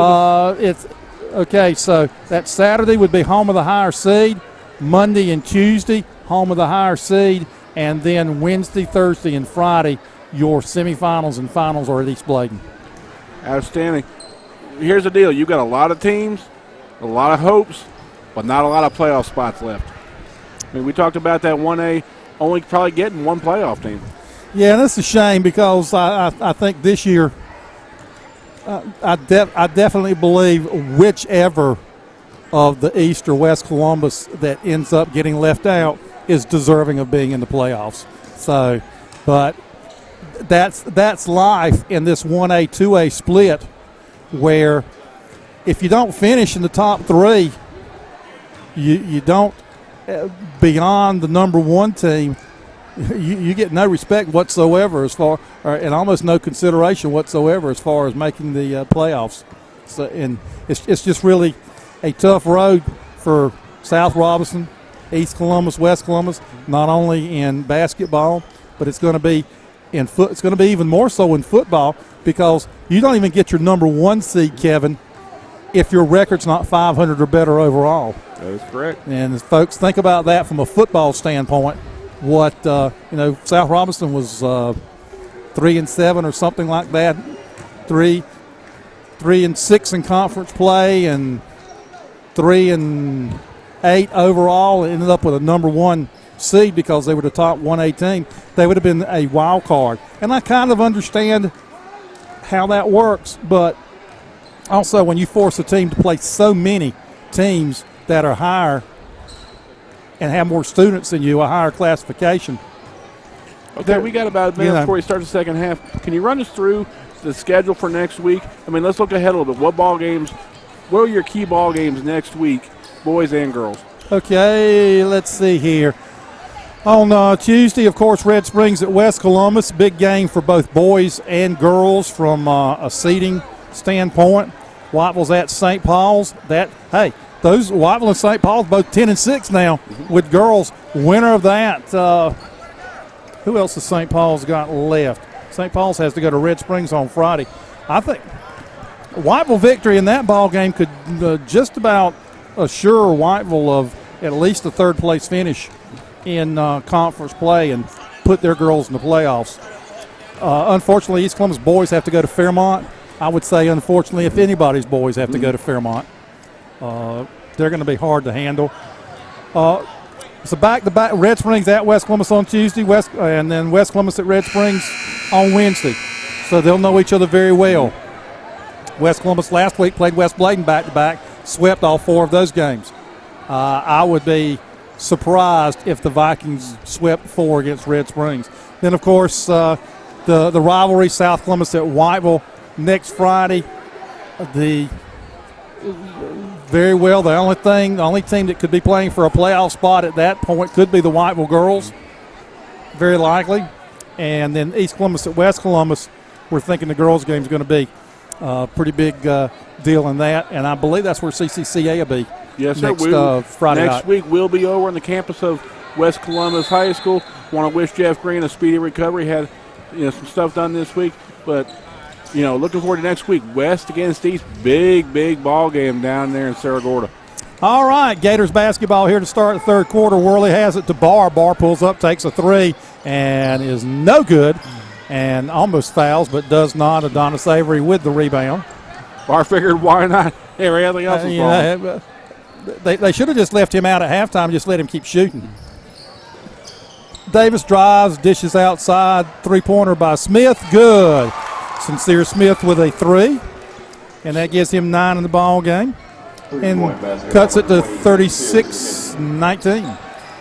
Pressure in the backcourt. Worley will bring it up, tells everybody he's got it under control, and he's just going to dribble out front. Not a lot of pressure from Davis. Goes to Daniels on the left side, cuts the basket. Now Daniels is going to follow him in, drive, puts it up, and good, and he's fouled. Straight to the rack, the hoop and the harm, being rewarded for making his player make a decision. Unfortunately, it was the wrong one, and I'll tell you right now, East Columbus starting off the way they finished that first half. Third personal, team's first. And the free throw, no good, but the rebound by Brown, he goes up and is fouled. East Bladen coach wanting a jump ball. To me, I think he has a kind of a crazy for a gripe, but if you're why do you bring that ball down from amongst the trees down there where those smaller kids can get it? I did not see who the foul was called on. Foul charge number 20, Sincere Thank you. Sincere Smith with a foul, his first. All right, Barr with the ball out front. Tries to go inside, and the ball knocked away. Avery has it. He's going to drive to the basket. He is picked up by Daniels, who blocks his shot, but he bumped him with the body as he was going up. So Adonis Avery will go to the line to shoot 2. Smart foul gets him with the body. Doesn't make the over-aggressive play to get the intentional foul, but does throw him off kilter and forces him to make the free throws. And the first one in and out, no good. If you're East Bladen, you got to make these free throws. The clock stopped. You got to start chipping into this lead. Second free throw, no good, but East Bladen gets the rebound, puts it up, and good by Javante McDowell. East Columbus looking to slowly bring the ball up. They're not in any hurry. They're going to make a good shot instead of trying to force the ball up. It's a danger when they got a shot shooter to want to just throw up everything. Worley cuts the basket, dishes to DJ Williams, whose shot from the foul line is good. I'll tell you right now, if Williams gets hot underneath and is able to open bar on some of those other jump shooters, it's going to be a long night for East Bladen. 40-21, Gator lead. There's a three from the corner by Avery, no good. McDowell with the rebound, puts it up, no good. Kenzel McCall leaping up off the bench, wanted the foul call, but did not get it. And Worley's going to bring the ball up court for the Gators. A little under 6 minutes to play here in the third. Over to Daniels. Daniels guarded by Leach. Let's see if he tries to take him to the basket. Barr cuts through. Back out to Worley out front. He's going to drive, puts it up. No basket. Reaching foul. I said this to you in the first half, and it just bears repeating. You look at Worley, he looks like a fullback, but he plays like a tailback. You don't normally see men that size with that kind of first step. Keyshawn Davis with the foul. Worley will trigger the out-of-bounds play underneath the Gator basket. They break, and he gets it inbounds to Brown, whose shot is short. Smith comes out there with it. He's on the run, drives, puts it up and good. Sincere Smith takes it coast to coast. Discretion 5 in the quarter. Valor. The defender, instead of trying to take the charge, tries to go after the passing lane and just whiffed on it. All right, Daniels kicks it out to Barr. Barr travels.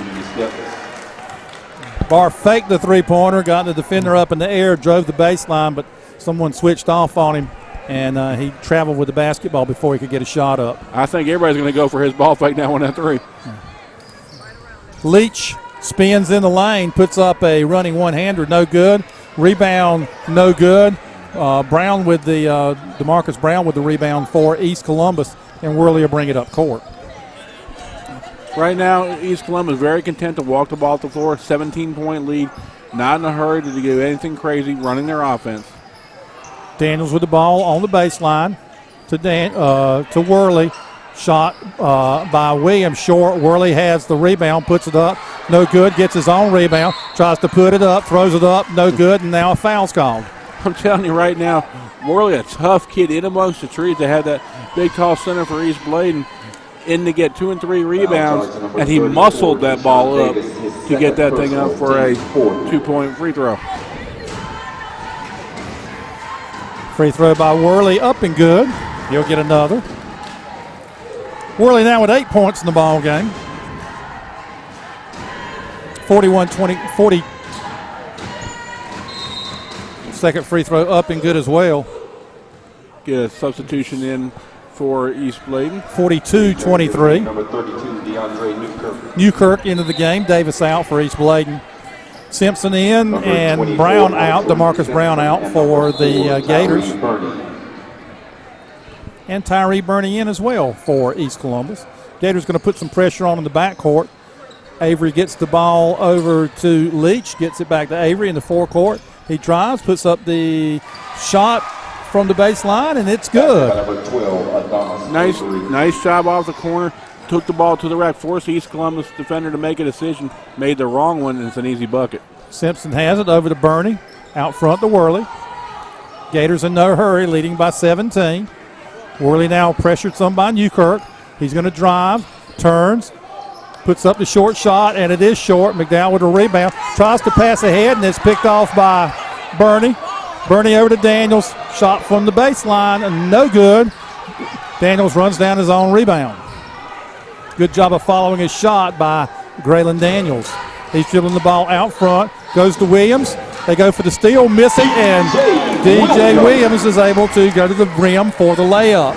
Williams doing the dirty job underneath, gets the rebound, takes it right to the rack, and he's picked up 6 quick points. Sincere Smith beats the press, gets the pass at the foul line, and drives to the basket for 2.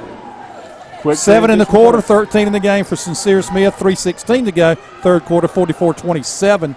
Gators still lead. Daniels with the ball, holding on the left side. Drives down the lane, spins, puts up the running left-handed shot, and it's good. Pick that thing up watching, playing his Nintendo, I'll tell you. And Coach Skipper calls to press off, says we'll play half-court defense.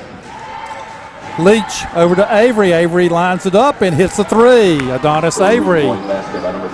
3 for 2, picking up a quick transition. 46-30. All right. Simpson gives it up to Worley out front. He holds high over his head, goes to Daniels on the right side. To Williams, top of the key. He drives, puts up the shot, short. Outlet pass to Smith. Smith guarded by Simpson, and I think they're going to get Simpson for a bump as Sincere Smith was driving down the baseline. Not a foul you want to have that far away from the basket, but he did have a step on him, and he was going to give up the easy layup if he didn't foul him. Number 24, Al Tariq, comes from his first personal, Shane's second. Simpson picking up the first foul, his first foul. And I think it's I think I've been saying Al Tariq. It's Al Tariq. We'll call him anything they want to at this point. All right, Leach with the ball. Out front. And Bernie picks his pocket, and they're going to go in for the layup. Leach behind him, but unable to catch him. Tyreek Bernie with his second basket of the game. Bernie with There's quick a hands. three from the corner by Avery. Gets his own rebound as he's not blocked out. And I'll tell you right now, he's playing coach. He ain't buying it one bit. Avery and Worley collide in the lane. Avery falls. Worley goes stumbling backwards, and the official calls traveling. Okay, 48-30, 2 minutes to go in the third. Someone's opened the door because I feel the breeze. Simpson gives it off to Worley. Williams wants the ball at the foul line, but they're not giving it to him. Daniels tries to drive, goes behind his back, now back out front to Bernie. Bernie dribbles, picked up by Newkirk. Still dribbling. 5-second call is on. Tries to pass to Williams. Williams able to come up with it, but his pass starts the fast break. Smith drives, lays it up, good for East Bladen. Finally got the ball where he wanted to get, and just got turned around and just lost track of it. Again, we're in a position where, East Columbus may have enough points right now to win this ball game as long as they don't turn the basketball over. Daniels has it, drives the lane, puts up the shot with the left hand, and good! Forced it up a bit, lucky to get it to fall. Daniels' last two shots, he has used the left hand effectively, makes him amphibious. All right, hand off to Leach. Leach with a long three, short. Newkirk with the rebound, drives the lane, puts it up good, or drives the baseline, excuse me. Unfortunately, right now, East Bladen trading basket for basket with East Columbus. Well, not able to shorten that lead up. Unfortunately for East Bladen, fortunately for East Columbus, we're down to 30 seconds, and Coach Skipper says hold for one. And I think that's good advice up by 16 here late in the third quarter. Daniels has it to Worley out front. Worley holds high, goes over to Simpson, left side. Down to 20 seconds. Simpson fakes. Guarded by Smith. Now pulls it back out. Starts to go to Worley. Has picked up his dribble. Needs help. Gets it to Daniels. Daniels guarded by Newkirk. He drives the lane. Dishes off to Simpson. Puts up the short shot. No good. Fight for the rebound. Daniels can't come up with it. Smith has it. Launches a three from midcourt. No good. And that'll end the quarter. Good quarter as 20-point lead shrinks to 16, but still, with that type of lead, didn't cut into it much, but still 8 minutes to go. Kevin Toman, and anything can happen almost. Absolutely, this is high school basketball, and the way these kids like to throw up the threes, anything is possible. We've seen leads, big as this big and bigger, shrink very quickly when you're trading 3 for 2. Hey, Kevin, it's cold and flu season. Don't say throw up.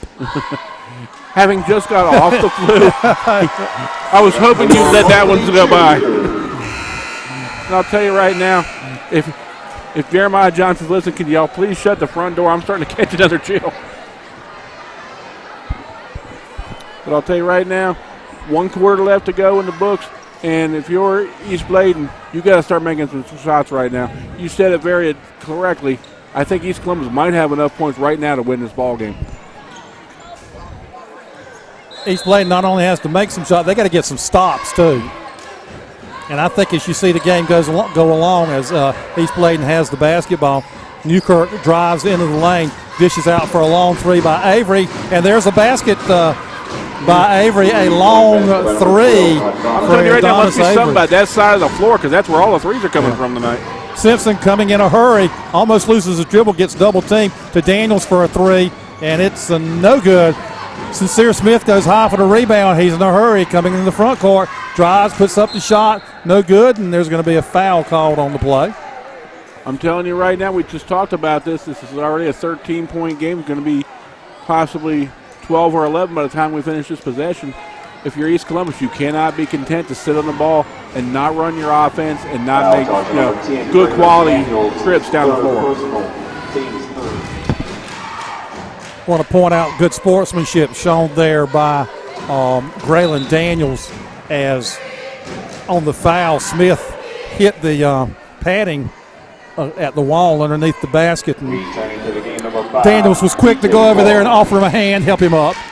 Absolutely. I mean, we talked about this, in a lot of these games this year. Really quality young men being taught and led by these coaches here in the Three Rivers Conference. Fantastic boys and girls coaches that we have. 1 of 2, 50-38. Gators break the press, get it to DeMarcus Brown, and he'll pass it back out front to Worley. Tyree Burney in the game. Barr back in the game for the Gators. Simpson has it out front now, dribbling against Sincere Smith. Worley drives, dishes to Brown, who puts it up off the glass, no good. Gets his own rebound, goes back up, and he's fouled. Fantastic possession for our East Columbus. Inside, outside, threading the needle on the passing, being unselfish, and you're rewarded with a trip to the line. Brown would have been better served to eschew the dribble and just go up strong after he got the rebound. That one dribble he took to gather himself also gave the defense an opportunity to gather as well. But DeMarcus hits his first free throw as the Gators get their first point here with 7:05 to go in the ball game in the fourth quarter. Second free throw bounces around, no good. Smith with the rebound and coming to the front court in a hurry. Into the corner, Newkirk pumps, fakes, goes baseline, throws it up, good, and fouled. Gets the hoop and the harm, being rewarded for the good aggressive play, forcing the defender to make a decision. Leaves his feet, hacks him in the act, and he'll go to the line for a three-point play. And 51-40, and the lead could be cut to 10. Again, East Columbus, it seems a little bit out of sorts, trying to force the ball where it's not. They got to start getting hit the boards and get some stops. This game is far, far from over. Free throw around and no good. Brown with the rebound. Quickly down court is Daniels, and he lays it in for two. Like we talked about, if you're East Bladen, you got to get some stops. You can't trade 2 for 2.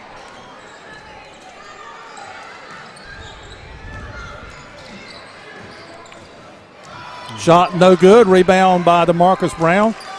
Out to Daniels, and he'll hand it off to Worley, and Worley will bring it up under control. I think right now, if you're East Columbus, you want quality possession. You want points, but if you don't get points, you need to take some time off this clock and make East Bladen work. Daniels drives, and Coach Marcus Skipper. Apoplectic. The pass was either to DeMarcus Brown, T.J. Barr, or Coach Marcus Skipper, because they were all standing there within about 5 feet of each other. No one handled it, and Coach Skipper. We have a lost set of keys at the scorer's table. You have lost your keys. As to the scorer's table. East Columbus, right now, all out of sorts. I mean, they've got to start talking. I think smart timeout by Marcus Skipper, calming his team down, saying, listen, guys, we got a 13-point lead, and if we're smart with the basketball, we're going to still be here at the end. East Bladen is not putting defensive pressure, extreme defensive pressure. They're in man-to-man, but not so much pressure where you've got to worry about turning it over. Mm-hmm. So why not just burn more clock? And I think the Gator Worley and Daniels have both shown the ability that if they are pressed, spread the court, take it to the hoop, get layups. Agreed. Smart decision, smart basketball right now. Game management, incredibly important right now if you're East Columbus. All right, Keyshawn Davis back in. He's going to bring it up court. 1-3-1 zone for the Gators. Davis has it, top of the key. Bernie pestering him to Newkirk. Ball taken away. Passed out front to Bernie. He goes in for the snowbird. It's good.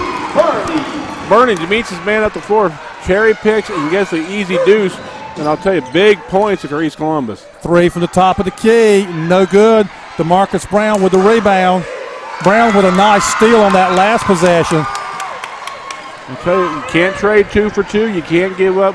You can't have empty trips up the floor against a 15-point lead. Barr dribbling the ball. Defended well there by Donna Savory. Worley now being defended by Newkirk. Worley over to Bernie. Davis on Bernie. Brown has it out front. Get it out of the big man's hands. They do to Daniels. And Daniels will bring it back out front as the Gators burn clock. Barr has it now. Very depth of you said. Use the clock. Get it in the hands of your ball handlers. Worley to Bernie, cutting to the basket. His shot off the rim, no good. Rebound by Sincere Smith, goes behind the back and brings it up court against Tyree Bernie. Over in the corner to Newkirk, pump fakes, drives baseline, puts it up, air ball. Worley comes up with the rebound and will bring it up court himself. Good job of avoiding Newkirk coming up behind him and maintaining possession of the basketball. Goes to Daniels out on the far right side. Smart. Gators running a little weave here. Tyree Bernie with it now. Hands it off to Barr. Avery putting pressure on Barr, but Barr drives by him to Brown, to Daniels. Scares me every time they on the weave they go to Brown. Worley with it. East Columbus taking a lot of time off the clock this possession. Bernie with it now, trying to drive against Davis. Davis all over him. Barr gets it now, and Barr is bumped by Avery. Not a lot of contact, but official thought it warranted a call, and that is second foul.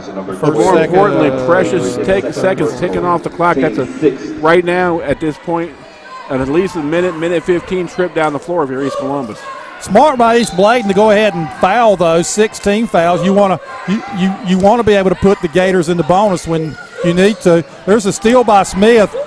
He's able to go to the floor, keep his dribble alive, and then advance the ball to Leach in the corner, whose 3 rattles out, no good. And Barr with the rebound over to Daniels. Trey Brown in the ball game now.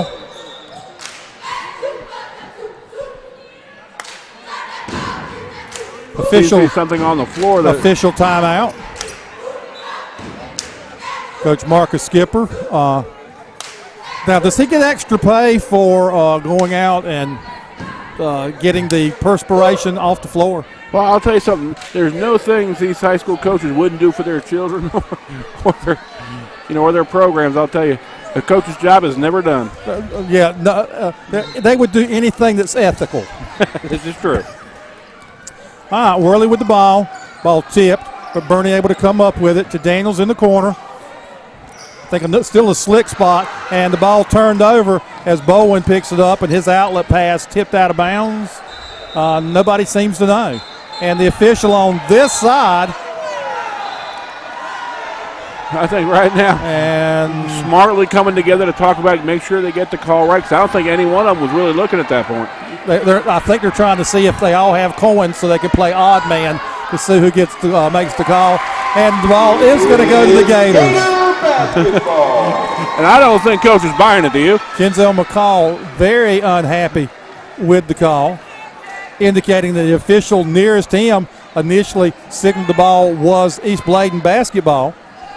I don't think there's going to be an excuse that Coach Kenzel McCall is going to buy at this point. McCall doesn't need a technical at this point with his team trailing by 15. There's a pass out to Barr. Barr for 3. No good. Donna Savory with the rebound coming down court. I don't know if that's a shot you want Barr taking at this point. Yeah. To Leach in the corner. Mishandles it. Now drives to the basket. Up and under. No good. Rebound by Daniels. Good job by Graylin Daniels to pull that rebound down. Leach's layup hung tantalizing there on the rim, but fell off. Worley picks up his dribble, goes over to Barr. Who was that? Newkirk? Yeah, yep. Newkirk made a nice defensive play, but couldn't keep his balance, fell out of bounds, and it will still be East Bladen basketball. Unfortunately, if you're East Bladen right now, you're just running out of precious seconds and precious possessions. You can't go have empty possessions at this point in the ballgame. Ball inbounds to Bernie. They try to trap him. He gets it over to Worley. Worley to Barr. Barr to Daniels down in the corner. Ball tipped away, and Daniels will go to the free throw line, shoot 1 and 1. East Columbus with a very small lineup out there, all ball handlers with Barr, Bernie, Brown, Daniels, and Worley. No center, no real power forward, but everybody that can handle the basketball and burn clock. 2:49 to go, 55-40, Gators lead. Absolutely correct. Right now, if you're not getting points, you're taking precious seconds off the clock. You're getting 4 and 5. There's a steal as Daniels missed a free throw. He gets it to Trey Brown. Brown to Barr, underneath the Worley, and he's fouled. He'll get 2. Unfortunately, tried to force that ball. Very quickly intercepted by East Columbus. Back up. They don't get the hoop, but they do get the harm, and you got one of your best free throw shooters on the line. Right now, if you're East Columbus, if you can make these free throws, you can start shutting the door on East Bladen. And Worley's first free throw, no good. Gators just 1 of 4 here in the fourth quarter, and just 1 of 5 in the second half, shooting free throws. Makes the second. Quickly back up the floor. All right, Avery has it out front. Goes in the corner to Newkirk. He launches a 3. Good. And timeout, East Bladen, and it'll be a full timeout. Newkirk very quickly assesses the situation, gets the ball in the left corner, throws up a 3, got a quick 3 and a timeout. We'll take a quick break here on 89.9 WZCO. Tonight's Columbus Career and College Academy sports broadcast on WZCO is brought to you by Bill Worley & Sons Construction. Bill, Chris, and Jason provide both new residential and commercial construction as well as remodeling. Sammy keeps them all in line. 653-5406. Okay, Franklin Davis, Kevin Toman back here on 89.9 WZCO, 89.9 WZCO.org. Fantastic ball game once again. We have 56-43 our score, 2:26 to go in the fourth quarter. East Columbus with the ball, and time ticking away.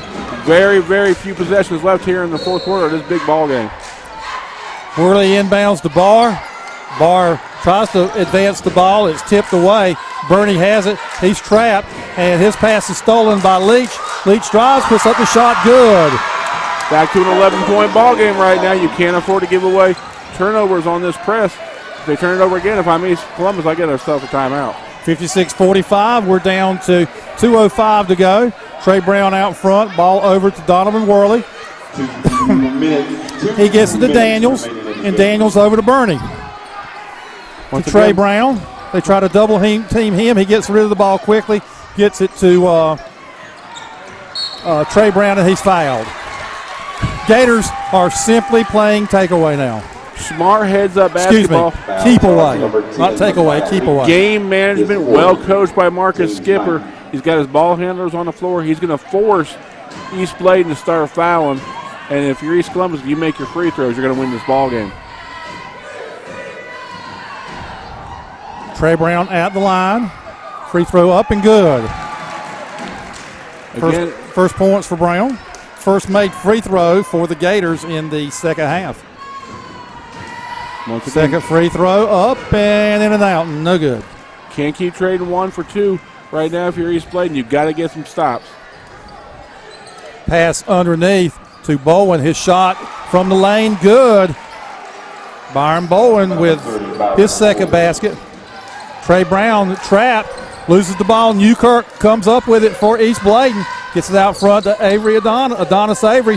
And his pass is too hot to handle and goes out of bounds. Coach Skipper with a quick substitution, looking for another ball handle, another score. They've got to be able to break this press. It's down to a 10-point lead. Barr with the ball, gets the head to Worley, and Daniels had it, was turning up court, taken away with the body by on East the side. Bladen, and we're going to have a foul call with 1:15 to go. East Columbus really struggling against this press, trying to throw the home run ball, just keeps getting it picked off.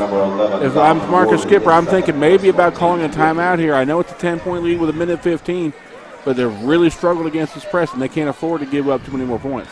That is 5 team fouls. Leach with the basketball to Avery. He's at the top of the key. Goes in the corner to Leach. Leach back to Avery. To Leach. He drives baseline. Puts up the shot. No good, but he's fouled by Tariq Simpson. 1 minute exactly to play. Nice offensive play, but you really can't afford to be, trading twos right now. Right now, if you're East Columbus, you've got that 10-point lead. You can force them to foul. You really got to look maybe it's for a 3-point play here. Free throw by Leach, up and good.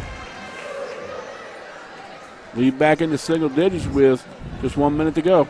But Toman, East Bladen's problem is their Achilles heel is outside shooting. So do you do what you're worst at to try to come back, or do you drive the ball and try to make the 3-point play the old-fashioned way? And they do pick up 2 points as Leach hits both free throws. Pressure again. Simpson has it. Gets it over to Barr. Barr's pass is deflected and is picked off by Sincere Smith. And he drives, puts up a shot, and Simpson blocks it out of bounds. A lot of contact there, but no foul called. Well, I'm Marcus Skipper. I've got to get a timeout right now. I've got to get my defense set up, and I've got to come up with a press break. Avery to inbound. Does so to Leach. Leach drives and loses the ball to Barr. Barr is going to get it ahead to Simpson, and he drives, puts it up, no good. And follow shot by Tyree Burney is good, and that may do it. Heads up play by Tyreek Burney. Might shut the door. 3-pointer, no good. Scoreboard incorrect. It's Gator ball. 59-49 is the correct score. Shot by East Bladen out of bounds off of East Columbus will be East Bladen basketball. Don't know if I'm East Bladen, if I have enough time or possessions left. Right now, you may get the ball 2, maybe 3 times if you're lucky, if you get a quick steal. You got to shoot threes at this point. But they inbounds quickly to Bowen. He lays it up for 2, clock running. Ball inbounds to Daniels, and he is fouled. Coming all the way for the other end for the 1-and-1. And I'll tell you right now, if I'm Marcus Skipper, I'm talking to my gentleman right now. I'm talking about press break and keeping our head. They're going to come foul you. They're going to come foul you quick and hard. Keep your head, play basketball, and you're going to win this ball game. Daniels has the luxury. If it's not 1-and-1 anymore, it's 2 shots. First free throw up by Graylin Daniels is good. Daniels with 9 in the second half. TJ Barr, after 18 in the first, has been held scoreless. Second free throw by Daniels is also good. Avery brings the ball up the right side to Leach in the corner. His 3, no good. And Daniels comes up with the rebound. Didn't need to pass ahead. Backcourt violation not called. Newkirk drives the basket, throws up a prayer, no good. Ball out of bounds off of East Bladen. And it'll be Gator basketball leading 61-51 with 4.2 seconds left. I think we can safely assume this one's in the win column for the Gators right now. And Simpson's going to dribble the clock out, and the Gators are going to take a 61-51 lead. And Kevin, when East Columbus had 50 and we said we thought they had enough, we were wrong. Not by much, but we were wrong on that one. And I'll tell you right now, very, very important things that often go overlooked. Free throw shooting, rebounding, taking advantage of your opportunities. Little things that, fundamentals that coincide with going in the gym and being in the gym each and every day and doing the little things to take the win. East Columbus, fantastic ball game today. 61 points on the night. Fantastic shooting by a number of young gentlemen. And I'll tell you right now, if I'm East Columbus, this is a quality team win, something you can build on for the future. No doubt about that. And, you know, the location of these, people don't think about it, but the location of these two schools, this is a big rivalry, East Columbus and East Bladen. So, you know, congrats to the Gators for taking the victory tonight and earning the split in the varsity contest. extremely important. A lot of basketball yet to be played. We got 1 week left to go in the regular Three Rivers Conference, and I'll tell you something right now. If you think you've seen it all, you ain't seen nothing yet. Come back next week, see us. We're going to take a quick timeout. Next week we're going to be over at Sarah Gorda. We're going to see West Columbus play East Columbus. We're going to be right back with some statistics and some insight, and we'll be back on 89.9 WZCO. Black's Tire and Auto Service has served North and South Carolina for over 85 years. In addition to 29 tire and 10 wheel brands, Black's offers air conditioning, brake, transmission, and exhaust repair. Routine automotive maintenance is also available at any of the 37 Black's North and South Carolina locations. A complete list of locations, products, and services can be found at blackstire.com. In Whiteville, Black's Tire and Auto Services is located at 1615 South Madison Street, 317-0229. Cape Fear Propane serves both commercial and residential customers. Their technicians install propane tanks and gas logs. They check for leaks and convert home appliances to propane. Cape Fear Propane provides an automatic delivery option and payment programs. In Whiteville, Cape Fear Propane is located at 140 Bitmore Road next to Black's Tire corporate office. More details about products and services are available at 642-4137. Tonight's game on WZCO 89.9 is sponsored by Carolina Sports Medicine and Orthopedic Services, 1717 Shipyard Boulevard in Wilmington and McNeil Plaza in Whiteville. Hours of operation and patient information is available at carolinasportsmed.com. The Country Nursery in Whiteville carries trees and shrubs as well as garden essentials and lawn products for all seasons. The gift shop carries flags, bows, wreaths, and name brand t-shirts along with collegiate and Carolina Panther merchandise. Mitchell and Judy Bowen of the Country Nursery are glad to bring you tonight's broadcast. Okay, Kevin Tone and Franklin Davis back to tie this thing up. Fantastic ball game. East Columbus your winner by about, I believe it was final score was 61-51. 61-51. East Columbus threatened to run away with this thing. Credit the East Bladen Eagles for fighting back, staying in it to the bitter end. They just couldn't quite make enough baskets to overcome that hot shooting of East Columbus. Franklin Davis, tell us about our statistics tonight. Hey, Kevin, give that score that you got at the final on South Columbus. 50 over South Robinson, 57-51. Was that boys' final? 57-50, I believe it was the boys' final. Let me confirm that. Okay, and I can give you a into 3. West Columbus leads Whiteville 40-33. That is a correct final. 57-50. South Columbus boys defeat South Robinson.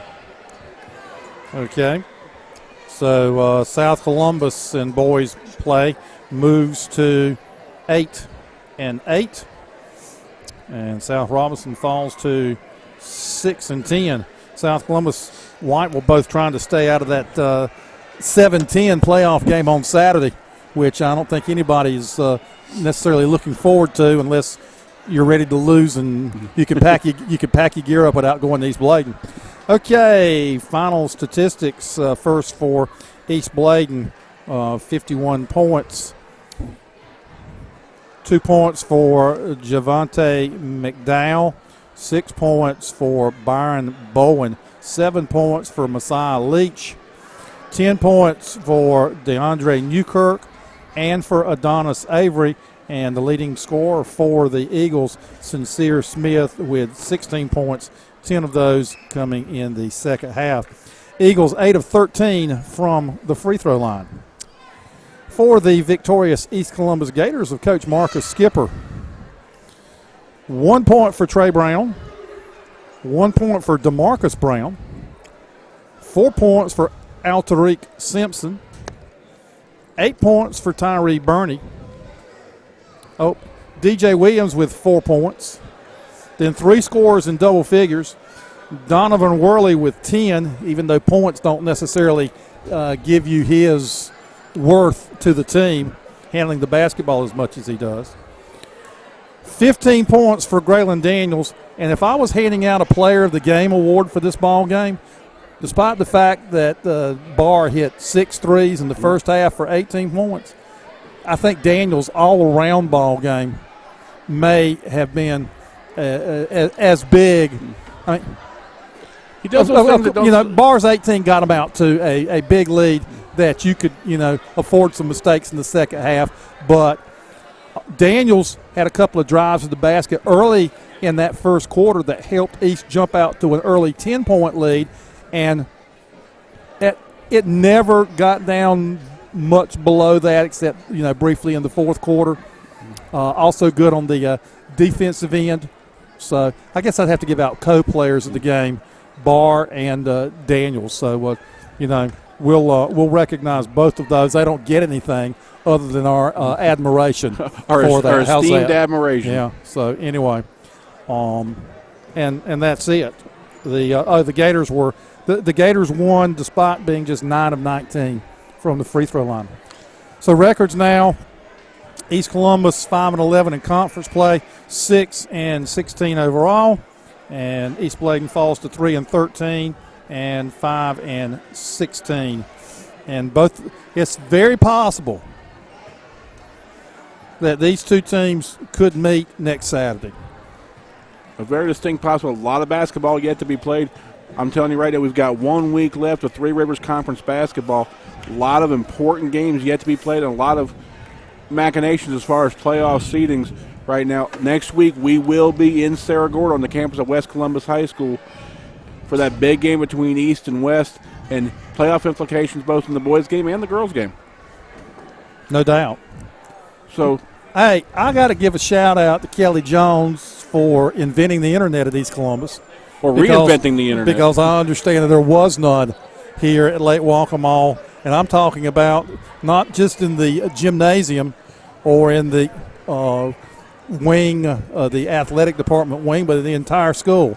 And somehow Kelly Jones waved his magic wand, and Viola I'm telling Internet. You, if it can be done in Columbus County, Kelly Jones knows how to do it, where to go, and who to get it from. I want to like to thank the great folks from CCCA, Nikki Hobbs and Rod Likens, and their great crew of students here doing a fantastic job as always. Fantastic visuals all night long of a regular basketball game. They've been fantastic all season. Miss Anjan Kaya doing a fantastic job leading this crew. Great program over there. If you get a chance to take a look at the broadcasting program at CCCA, they do a fantastic job.